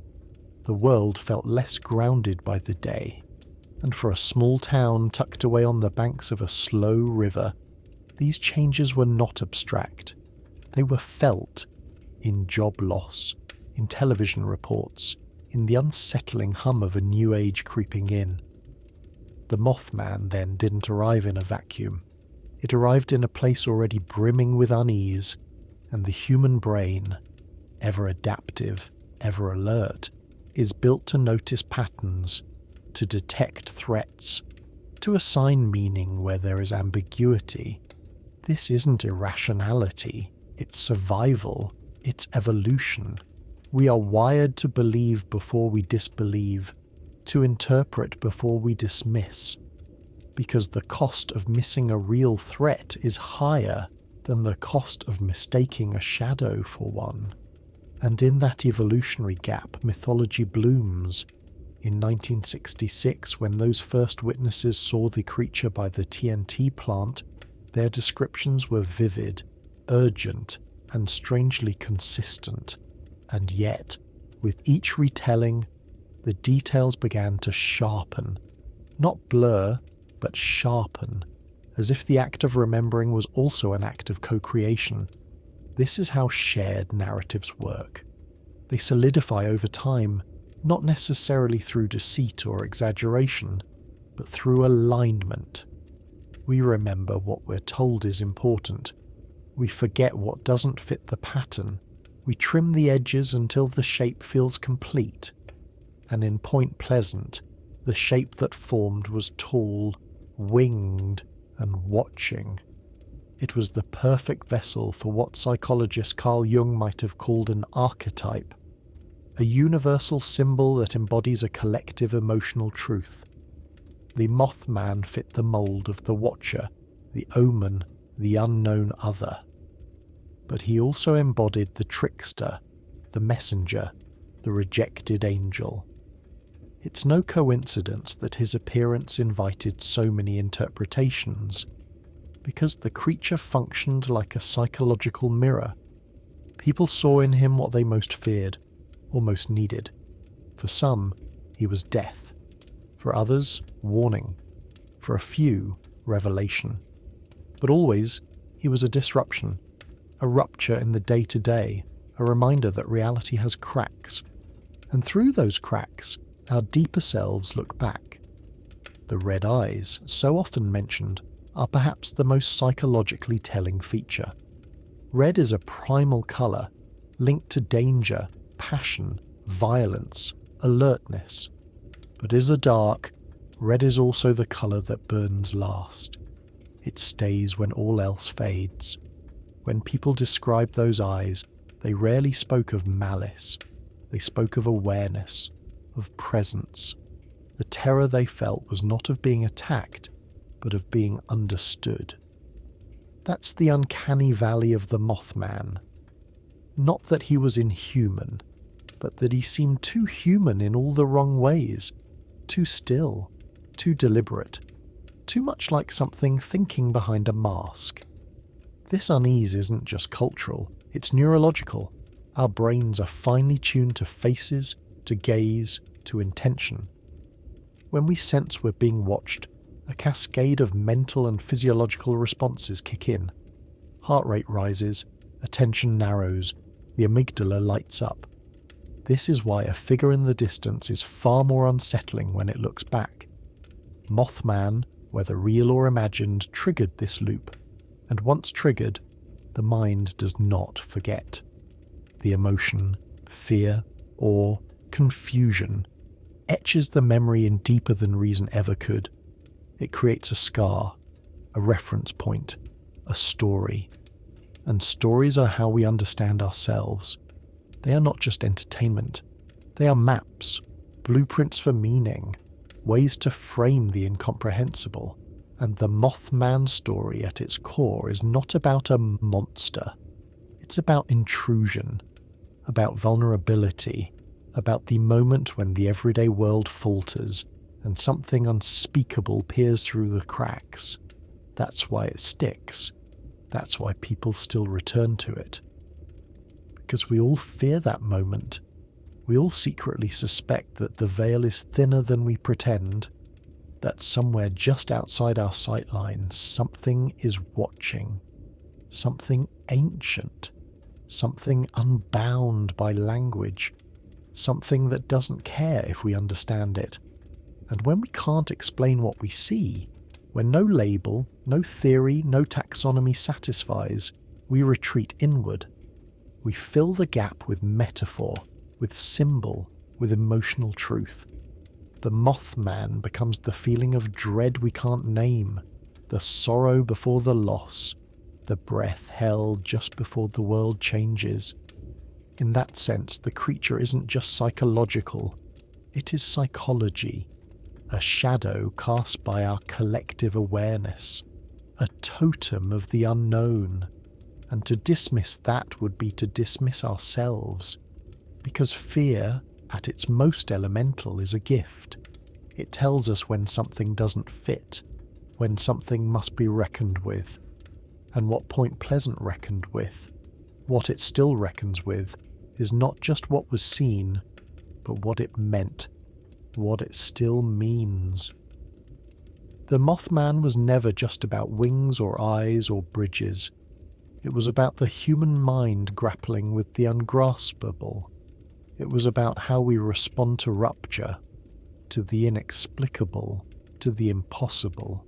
And if we still tell the story, it's because the rupture remains, because we are still looking into that void, and we still want to know what looked back. Legends are not fossils.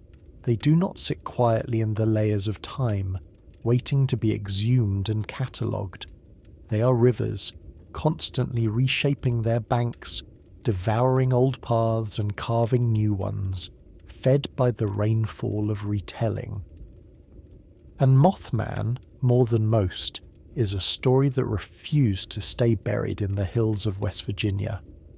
It escaped the murky woods of Point Pleasant and took wing, first through whispers, then through headlines, and finally through culture itself. A creature seen by a handful became a myth believed by millions. But how and why? To understand the evolution of Mothman as a pop cultural figure, we have to begin with the man who gave the story its spine, John Keel. His 1975 book, The Mothman Prophecies, didn't just document events, it alchemized them. Through Keel's lens, the Mothman story became less a cryptid case study and more a psychedelic mystery tour of paranoia, prophecy, and psychological fragmentation. He wrote not like a scientist, but like a prophet with a typewriter, describing not only sightings but patterns, strange phone calls, psychic impressions, government secrecy, and visits from otherworldly beings. Whether you believed him or not, the book made an impression. It tapped into the exact nerve that 1970s America was already nursing, the sense that reality was not what it seemed, that powers unseen were at work, and that the rules had quietly changed when no one was looking. But for all its eerie resonance, Keel's book wasn't enough to launch Mothman into the realm of popular culture on its own. That moment came later, in 2002, with the release of the Mothman Prophecies film. Starring Richard Gere, the film took liberties with the original events, painting Keel's fictional counterpart as a man haunted by a presence he couldn't explain and a future he couldn't stop. The movie didn't try to solve the mystery, it leaned into it. Atmosphere took precedence over answers. Long, lingering shots of shadows in mirrors, phones ringing without callers, headlights on empty roads, whispers from no source. It wasn't a horror movie. It was a slow descent into existential dread, and it worked. For a new generation, Mothman had arrived. But he didn't come as a monster. He came as a symbol, an omen, a question mark with wings. And pop culture did what it always does when faced with the unexplainable. It adapted. It turned the figure into a meme, a mascot, a mirror. Mothman began appearing not just in serious documentaries or paranormal books, but in comic books, TV shows, t-shirts, plush toys, and satirical YouTube videos. The eyes glowed, the wings stretched, but the meaning shifted. No longer just a harbinger of doom, Mothman became something more flexible, sometimes funny, sometimes tragic, sometimes absurd. On Tumblr, he became an object of affection. Hot Mothman was a trend, with artists drawing him as a sensitive goth boyfriend with red eyes and a tragic past. On Reddit, he became a cryptid king, reigning alongside Bigfoot and the Loch Ness Monster, in posts full of irony, awe, and pixelated fan art. In Etsy shops, you could find Mothman Christmas ornaments, Mothman Valentine's cards, and yes, even Mothman scented candles. This transformation wasn't unique to Mothman. It's happened with other urban legends and cryptids. But with him, there was always something more. Something in the way he fit the digital age. He was obscure enough to feel personal, weird enough to feel cool, tragic enough to feel meaningful. And most of all, his ambiguity made him safe. He never attacked anyone. He never hurt anyone. He was always just there, watching, arriving before something bad, never causing it, never stopping it, just part of the pattern. And in a world full of random horror, that made him oddly comforting. We began to see ourselves in the creature, not the predator, but the witness, not the monster, but the messenger, not the villain, but the misunderstood observer. This is how mythology evolves. It takes the shape of the time it lives in. In the 1960s, he was a threat. In the 2000s, a warning. By the 2000s, he had become a meme for anxiety itself. "Mothman saw me cry in the Taco Bell parking lot," said one viral tweet. He didn't judge, he just nodded and flew away. This wasn't just internet silliness. It was cultural self-soothing. We had taken our fear of the unknown and wrapped it in humour, in affection, in vulnerability. We weren't erasing the mystery. We were adapting to it, finding a way to live with it. Mothman became a vessel for everything we couldn't quite name. Our dread about the future, our loneliness in a digital world, our suspicion that there are patterns beneath the surface that no one will ever explain. The wings stayed, the eyes stayed, but the meaning changed. And still, Point Pleasant remains at the centre of it all. Each year, the town hosts the Mothman Festival, drawing thousands of visitors from around the world. There's a statue in the town square now, 12 feet tall, shiny metal, wings spread, abs inexplicably ripped. It's both absurd and reverent, a monument to the impossible. Tourists line up to take pictures with it. Vendors sell Mothman-shaped cookies. Guest speakers talk about their experiences, or the science of fear, or the cultural significance of cryptids. And in all of it, there's a strange sincerity.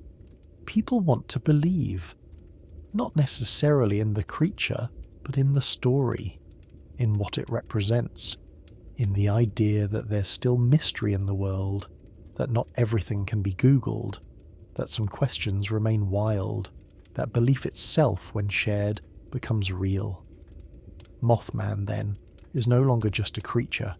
He's a canvas, a cipher, a folk hero for the age of uncertainty. We project onto him what we can't articulate.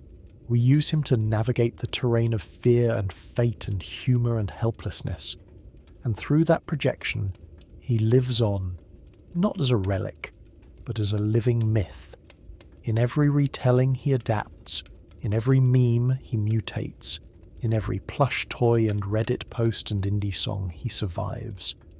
Because the truth is, we don't want to forget him. We can't forget him. He's not just a cryptid. He's an idea. A reminder that even in the age of satellites and smartphones and infinite data, there are still shadows with red eyes just outside the frame. And maybe, just maybe, that's a good thing. Maybe it means there's still room for wonder, for awe, for mystery that refuses to be resolved. And maybe that's why, somewhere deep down, we want to see him again. Not because we fear him, but because we miss him. Legends are not bound by geography. They drift like pollen carried by the winds of belief, seeded by fear and watered by wonder. What began in the misty, forgotten hills of Point Pleasant did not stay there. It couldn't, because stories that powerful never stay put. They pulse outward, looking for open minds to root in, and the Mothman was no exception. While his name belongs to West Virginia, his shape, tall, winged, ominous, has been reported far beyond it, stretching across time zones, cultures and crises like a myth on migration. Whether this diaspora of sightings represents the same being, a parade of coincidences, or a collective hallucination born from the psychic residue of the original legend, what's certain is that Mothman is no longer just a local ghost story. He's become global folklore, flapping across headlines and whispered accounts like a dark omen with frequent flyer miles. One of the most compelling clusters of modern reports came not in some wooded town, but in the towering steel maze of a city that never quite sleeps, Chicago. Starting around 2011, and then exploding between 2017 and 2019, dozens of people began claiming to see something strange in the skies around O'Hare International Airport. Witnesses described a large humanoid figure with massive wings and glowing red eyes.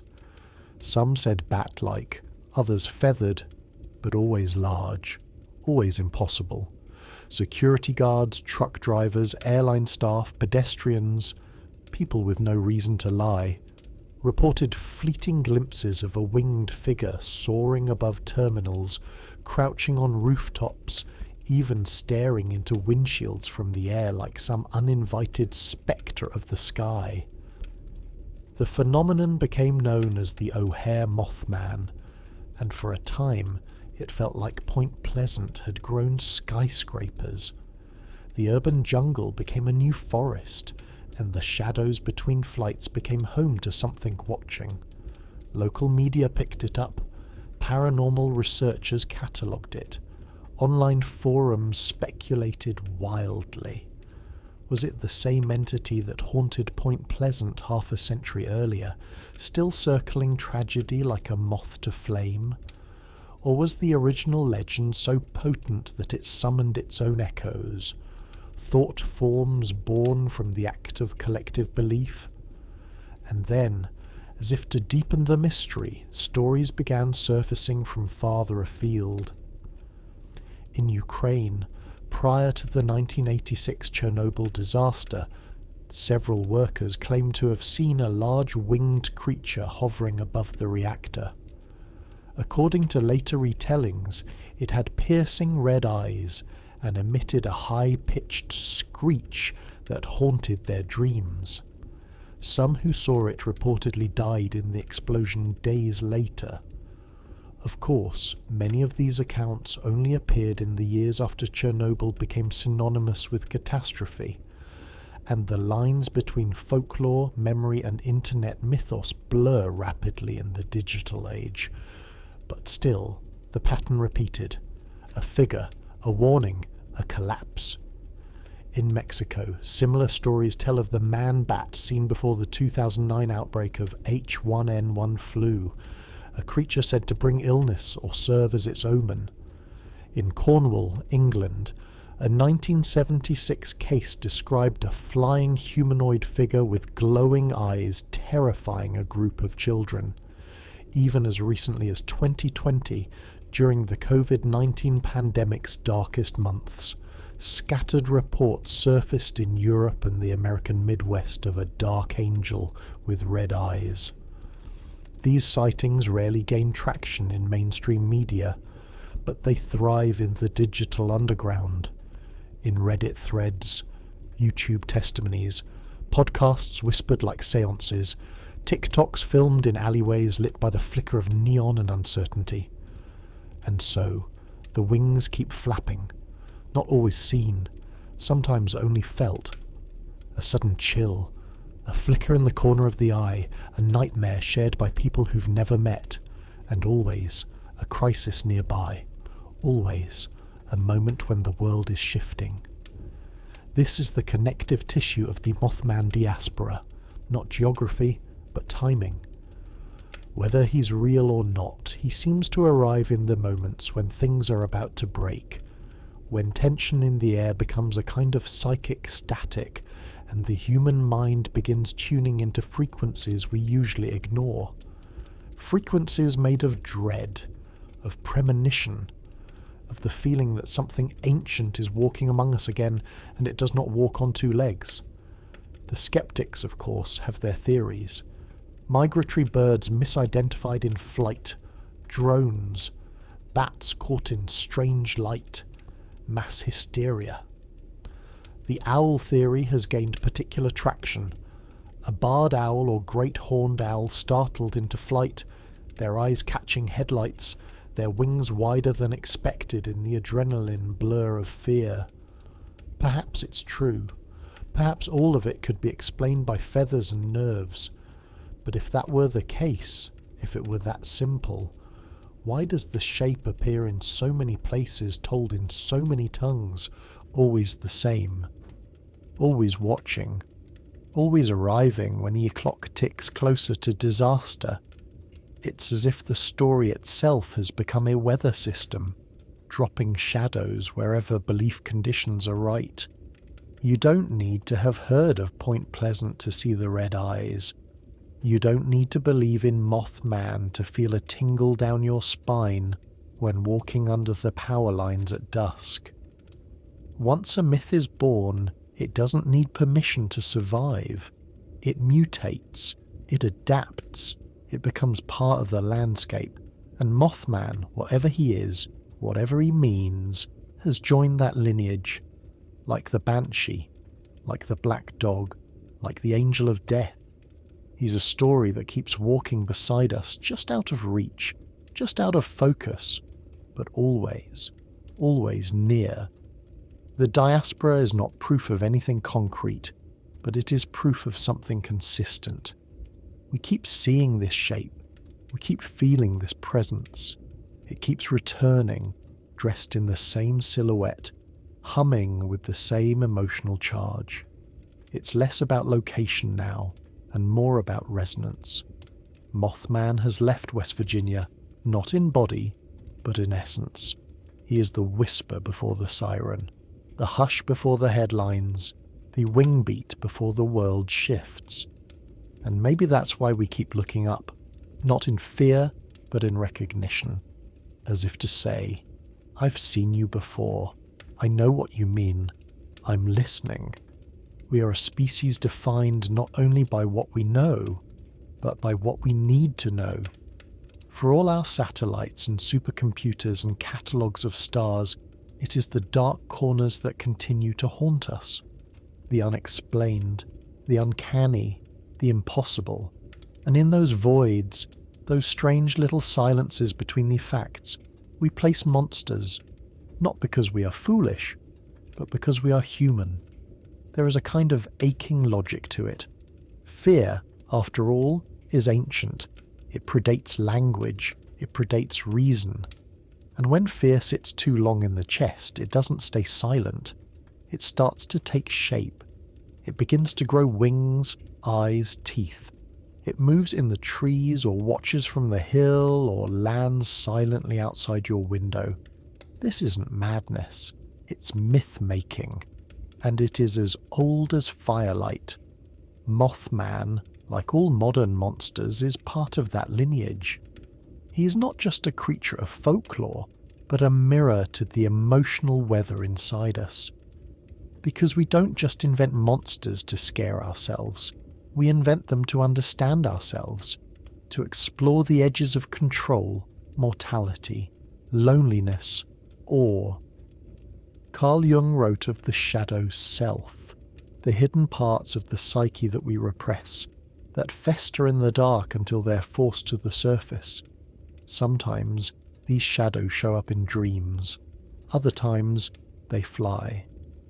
The figure of Mothman, with his glowing red eyes and silence in place of speech, could be read as a symbol of that shadow self, not evil, not even cruel, just unknown, unaccounted for. He represents the part of reality that refuses to be tamed or explained, the part that still pulses with mystery in a world obsessed with clarity. And the more that mystery recedes from daily life, drowned by data, drained by cynicism, the more we long for it. It's not that we want to be afraid, it's that we want to feel something, to believe that there are still forces beyond our understanding, still questions without answers, still things that can't be swiped away with a Google search. Mothman, like Bigfoot, the Loch Ness Monster, the Jersey Devil, and countless others, gives us that gift. He restores the unknown to the known world, and in doing so, he makes it feel alive again. But there's another reason we hold on to these legends, something deeper, quieter. We create monsters to contain the uncontainable, to name the storm, to map the anxiety. Whether it's war, climate collapse, illness, or the slow disintegration of connection in a world that never turns off, We're constantly surrounded by forces we can't control, and rather than let that chaos fester shapelessly in our minds, we wrap it in wings and glowing eyes. We give it a face, a name, a story. And suddenly, the dread becomes manageable. Not vanquished, but seen. You can't argue with an earthquake, but you can talk about the creature that came before it. You can wonder what it wanted, whether it was trying to warn you, whether you should have listened. Monsters also give us an other, a thing outside ourselves to fear, to blame, to wrestle with. They become a foil for our own behaviour, a way to work out our morality and metaphor. In some ways, Mothman is a remarkably passive creature. He doesn't attack, he doesn't speak, he doesn't threaten. He simply appears and something bad happens later. And this invites reflection. If he's not the cause, is he the conscience? Is he the watcher? Is he the embodiment of fate itself circling us like a carrion bird made of questions? That ambiguity is part of what makes him so powerful, because in that vacuum of certainty, we insert our own meaning. Some see him as a demon, others an angel, some a government experiment gone rogue, others a ghost of the future. That multiplicity of meanings makes Mothman the perfect cultural figure for a fractured age. He means everything and nothing. He's a myth that meets you where you are, and for that reason, he endures. We also cling to monsters because we are storytelling animals. It's how we process, how we survive. We frame the chaos in narrative, give the horror a shape, so that it doesn't consume us from the inside out. Mothman doesn't just help us process fear, he symbolizes the very act of processing it. We take something we can't handle, disaster, death, uncertainty, and we give it wings. Then we watch it fly away from us, circling above, close enough to honor, but far enough not to destroy. And in doing so, we heal. Not all at once, not completely, but enough to keep going. Because if the monster is real, then so are we.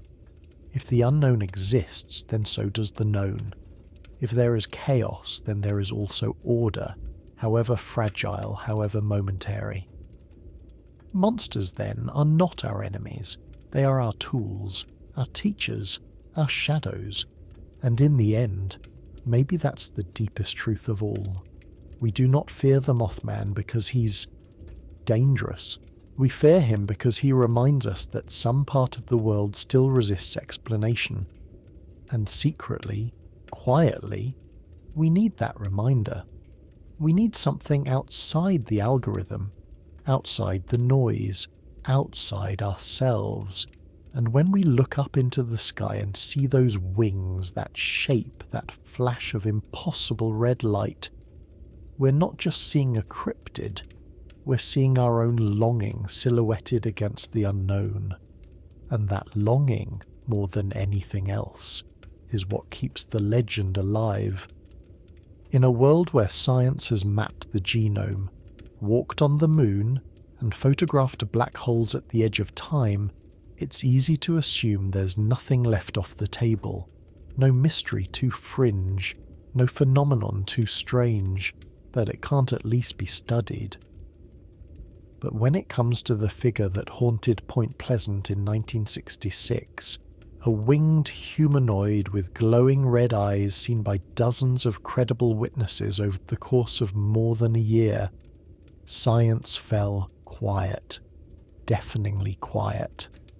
No official investigation, no long-term academic study, no sustained attempt to document, analyse, or even publicly debate the facts surrounding the sightings. Mothman, despite the media frenzy, despite the tragedy that followed, slipped through the cracks. Or perhaps more accurately, he was pushed through them. Not because the evidence wasn't worth examining, but because the cost of examining it was too high. because sometimes silence isn't an absence, it's a defense. And in the halls of science, ridicule is often a moat. This isn't to say that skepticism is unwarranted. The world is full of noise, and anyone who seriously studies phenomena outside the mainstream is right to demand rigorous evidence. But the outright refusal to engage, the institutional shrug that meets cases like Mothman, tells a deeper story. A story about fear. Not of monsters, but of unseriousness. Science, for all its achievements, is still a human institution, and like any institution, it has reputations to protect, funding to secure, and internal taboos to maintain. There are things you simply don't study if you want to be taken seriously, and cryptids like Mothman sit at the very edge of that unspoken border. To investigate a flying humanoid isn't just to question what we know about biology or physics. It's to risk being lumped in with hoaxers, conspiracy theorists, or the carnival of clickbait pseudoscience that clogs the modern media landscape. It's guilt by association. And so, even potentially legitimate phenomena are ignored not because they've been debunked, but because studying them would require walking into a cultural minefield. And that fear, the fear of looking foolish, is one of the most powerful silencers in modern intellectual life. We often think of science as pure inquiry, but it's just as bound by politics and perception as any other form of power. A scientist who spends her career on dark matter is lauded. One who studies cryptozoology is ridiculed. Never mind that both subjects are based on the search for unseen, unproven entities. One fits the narrative, the other threatens it. This isn't just about protecting reputations, it's about preserving the illusion of certainty. Science, especially in the post-war 20th century, has become our de facto belief system. It replaced the priest with the peer-reviewed journal, the chapel with the lab. And just as religions tend to resist the heretical, science resists the absurd, not because it can't engage with it, but because doing so would threaten the structure of trust it's built. Trust is everything, and to acknowledge the unexplained, especially something as outlandish as a winged man appearing before a bridge collapse, is to admit that perhaps our model of reality is incomplete, that perhaps not everything fits in the microscope, that perhaps the universe still holds room for myth. But we don't like that, not in the modern West. We like neat boxes and clean answers, and a firm division between fact and folklore. So when stories like Mothman arise, stories that don't behave, that blur categories, that invite too many questions and offer too few answers, we lock the doors, we smirk, we say nothing. Because to even speak their names aloud is to risk contamination, and that more than anything is why no serious scientific body ever looked into the Point Pleasant sightings. Not because it was proven false, but because it was dangerous, not in its threat to public safety, but in its threat to scientific identity. To pursue it would have meant admitting that mystery still has purchase in the modern world, and that's a terrifying thought for those who've made careers out of banishing mystery from the realm of reason. Of course, this institutional silence leaves a vacuum, and vacuums attract noise. So instead of field studies and published papers, we get late-night talk shows, YouTube documentaries, and Reddit threads. The conversation continues, but it does so in the shadows, outside the jurisdiction of official inquiry. And that separation only feeds the divide. Scientists dismiss the subject because it's been co-opted by the fringe. The fringe claims the subject because scientists won't touch it. And the cycle reinforces itself like a spiral staircase going nowhere. But imagine for a moment an alternate timeline. One, where a university in West Virginia had dispatched a small team of psychologists, biologists and folklorists to Point Pleasant in late 1966. Not to debunk, not to endorse, but simply to listen, to document, to ask better questions. Imagine how that might have shaped the narrative.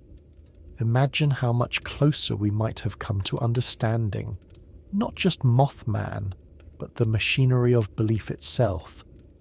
Because the story of Mothman is not just about what people saw, it's about what they felt, what they feared, what they tried to explain in the only terms they had. Science, when it functions at its best, is a tool not just for confirming the known, but for probing the unknown. Its strength lies not in its answers, but in its questions. And when it chooses not to ask, when it lets fear or pride or reputation dictate what can be asked, it stops being inquiry and starts being ideology. That's the real tragedy here. Not that we may never know what Mothman was, but that we may never know what we missed by refusing to look. Not everything unexplained is unworthy. Not every mystery is a waste of time. Sometimes, in the places where monsters live, there are truths waiting to be unearthed. Truths not about the world, but about ourselves, about what we believe, about what we fear, about how we decide what matters. And maybe one day, when the dust of certainty has settled and the need for control has softened, we'll return to Point Pleasant, not with ridicule, but with curiosity. Not to prove or disprove, but to wonder, to listen, to remember that the silence of science is not a verdict. It is an invitation, one we've been ignoring for far too long. There comes a moment in every legend's lifespan where the question must be asked, not just what happened, or who saw it, or how it was remembered, but the simple, elemental, unyielding question that threads through every quiet moment of doubt and every loud claim of belief. What was it? What, really, was the Mothman? This question has persisted for nearly 60 years, drifting in and out of credibility, whispered through midnight radio shows, scrawled across yellowing book pages, chased down by amateur sleuths and seasoned skeptics alike. And though there are many theories, each more ornate than the last, none have fully pierced the veil. None have been able to banish the mystery. Instead, they orbit it, like moths around a distant flame, never touching, never claiming. The most obvious place to begin, of course, is the biological, the rational. The idea that Mothman was a misidentified animal, most likely a species of large bird, an owl, a sandhill crane, a heron caught in car headlights and magnified by fear and fog and adrenaline. It's a comforting idea, simple and grounded. The glowing red eyes, after all, could be nothing more than the tapetum lucidum reflecting light. The wingspan, estimated by some witnesses to be over 10 feet, could be exaggerated by panic or distance. The creature's silence, its sudden flight, its eerie presence, all align loosely with the behaviour of nocturnal birds startled from their nests. But this explanation, while logical, rarely satisfies those who saw it. Too big, they say, too human, too wrong. As if the creature wasn't merely unfamiliar but antithetical to what the mind expects. Not a glitch in memory, but a rupture in the narrative of nature itself. The bird theory may scratch the surface, but it doesn't account for the feeling. The sensation that what they were seeing didn't belong in the same world as telephone poles and pickup trucks and rusted chain-link fences. It felt older, stranger, elsewhere. And so we move beyond the mundane. Some suggest Mothman was a cryptid, a yet undiscovered species of winged hominid, perhaps relic of a forgotten evolutionary offshoot. Maybe a creature that once lived deep in Appalachia, hidden among the caves and valleys, emerging only under specific ecological or metaphysical conditions. This theory, while bordering on fantasy, finds comfort in the long history of strange creatures being discovered long after their presumed extinction. Giant squids, thought to be myth for centuries, are now scientific fact. The coelacanth was believed extinct for 66 million years until it showed up in a fisherman's net. Nature, we are reminded, does not share all her secrets easily, and the wild places of the world, though shrinking, still hold pockets of shadow deep enough to conceal the improbable. Still, even this version feels incomplete, because the Mothman doesn't act like an animal, it doesn't hunt, it doesn't flee, it doesn't nest or feed or protect its territory. It simply appears, and then it leaves, as if it is not part of the ecosystem at all, but part of something else, something harder to categorize, something not made of feathers and sinew, but of symbol and omen. Which brings us to one of the oldest human interpretations of the unknown, that it is not biological, but spiritual. Some believe Mothman is not a creature at all, but a messenger, a harbinger of doom, a warning system built into the fabric of fate. Sightings, they point out, often precede tragedy, not just in Point Pleasant, but allegedly in Chernobyl, Mexico City, and New York. Perhaps Mothman is not causing disaster, but signaling it. Not an agent of chaos, but a cosmic flare fired just before the world breaks. This theory paints Mothman as something like an angel, not the soft kind from Christmas cards, but the older kind, the terrifying kind, the kind described in Ezekiel and Revelation, full of wings and eyes and impossible geometry. Beings not designed to comfort, but to warn, to wake the slumbering, to point toward the end. Whether you see this as divine or demonic depends on your temperament, but either way it pulls the creature out of the woods and into the metaphysical, no longer animal, now archetype, now symbol, now ghost. Then again, some don't believe Mothman is a symbol of the future at all, but the past, a kind of memory loop, an echo. The idea here is more exotic, that Mothman is a form of residual energy, the spirit of a long-dead people or creature or consciousness replaying itself like a scratched record. Perhaps it is bound to the land.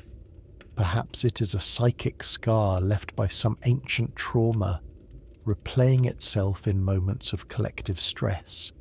This would explain its silence, its sameness, its apparent indifference to the physical world. It's not doing anything. It's repeating, like a film projected against reality, like a memory looking for someone to remember it. But if that's too poetic, there's always a more technological flavour of the strange, the interdimensional hypothesis. Some theorists argue that Mothman, like many other paranormal phenomena, is not from here. Not in the alien sense, but in the dimensional one, that it slips through cracks in our reality from another plane of existence, perhaps unintentionally. That it appears briefly, is glimpsed by those attuned or unlucky enough to notice, and then retreats back into the fold of its own universe. In this view, the creature is not local but extra-dimensional, a traveller, not a resident. This would explain its fleeting presence, its failure to be captured or caught, and its incompatibility with known biology. It's not of this world, it's visiting. And what we see, the eyes, the wings, the silhouette, is merely the part of it that translates. like trying to photograph a 4D object in a 3D space. What we call Mothman might be a sliver of something far larger, stranger, and less comprehensible than we can imagine. Of course, others take this even further. They suggest Mothman is not just an interdimensional visitor, but a product of our own minds, our fears, our expectations, our subconscious thoughts made manifest through psychic projection. This touches on the idea of a tulpa, a being created through intense mental focus, belief, or trauma. If enough people believe in something, especially in a place of heightened stress or emotion, could that belief create form?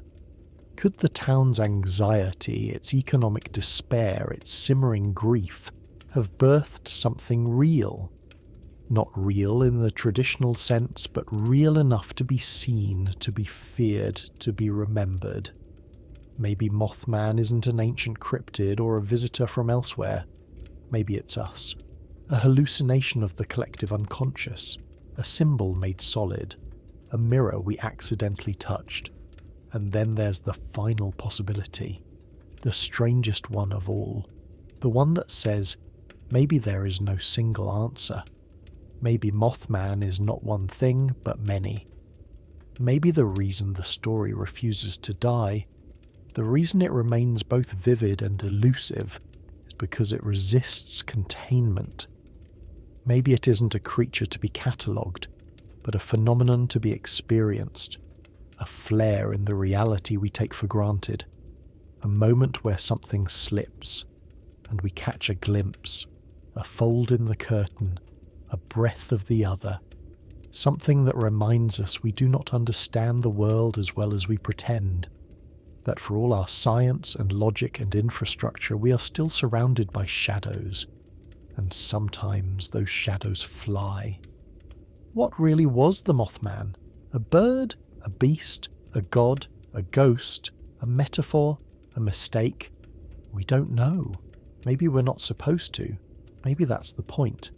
Not to explain, but to wonder, to sit at the edge of the firelight peering into the woods, knowing that something is out there, not to harm but to haunt, not to kill but to call.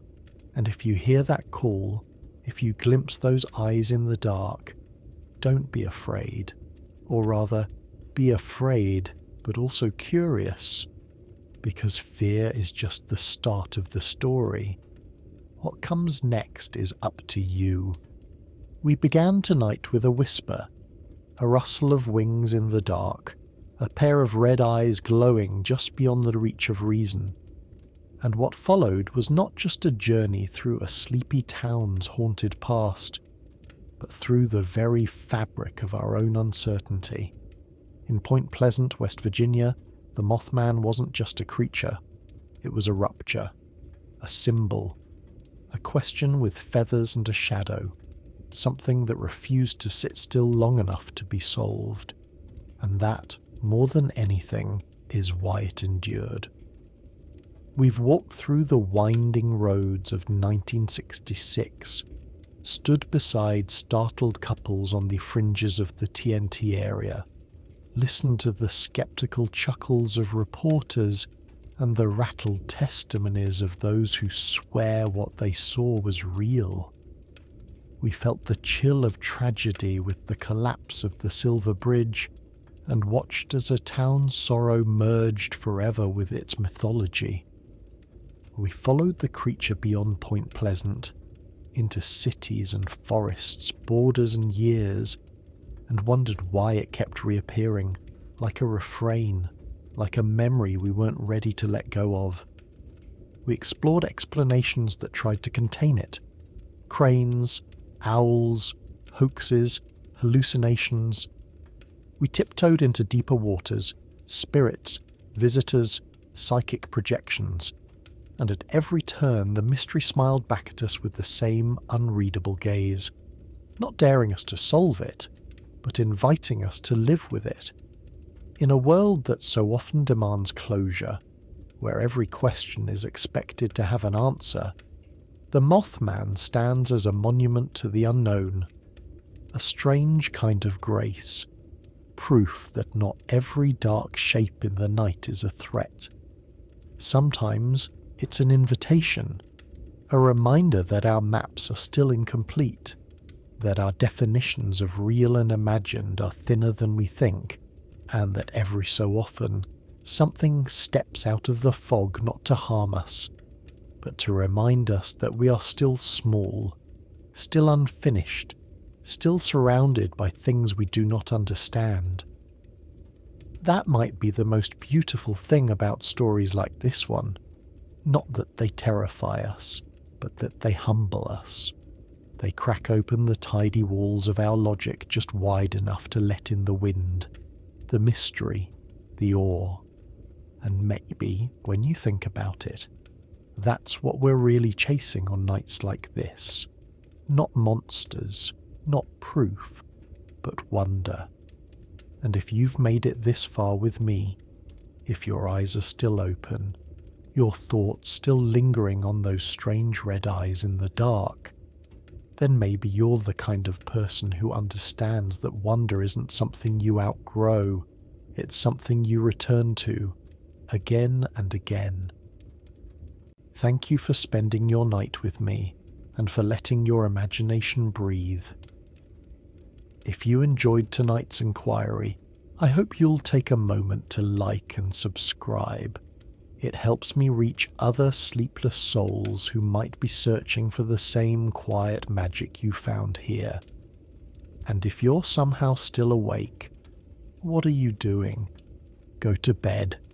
There's nothing else out there, probably. Good night. This has been the Midnight Inquiry.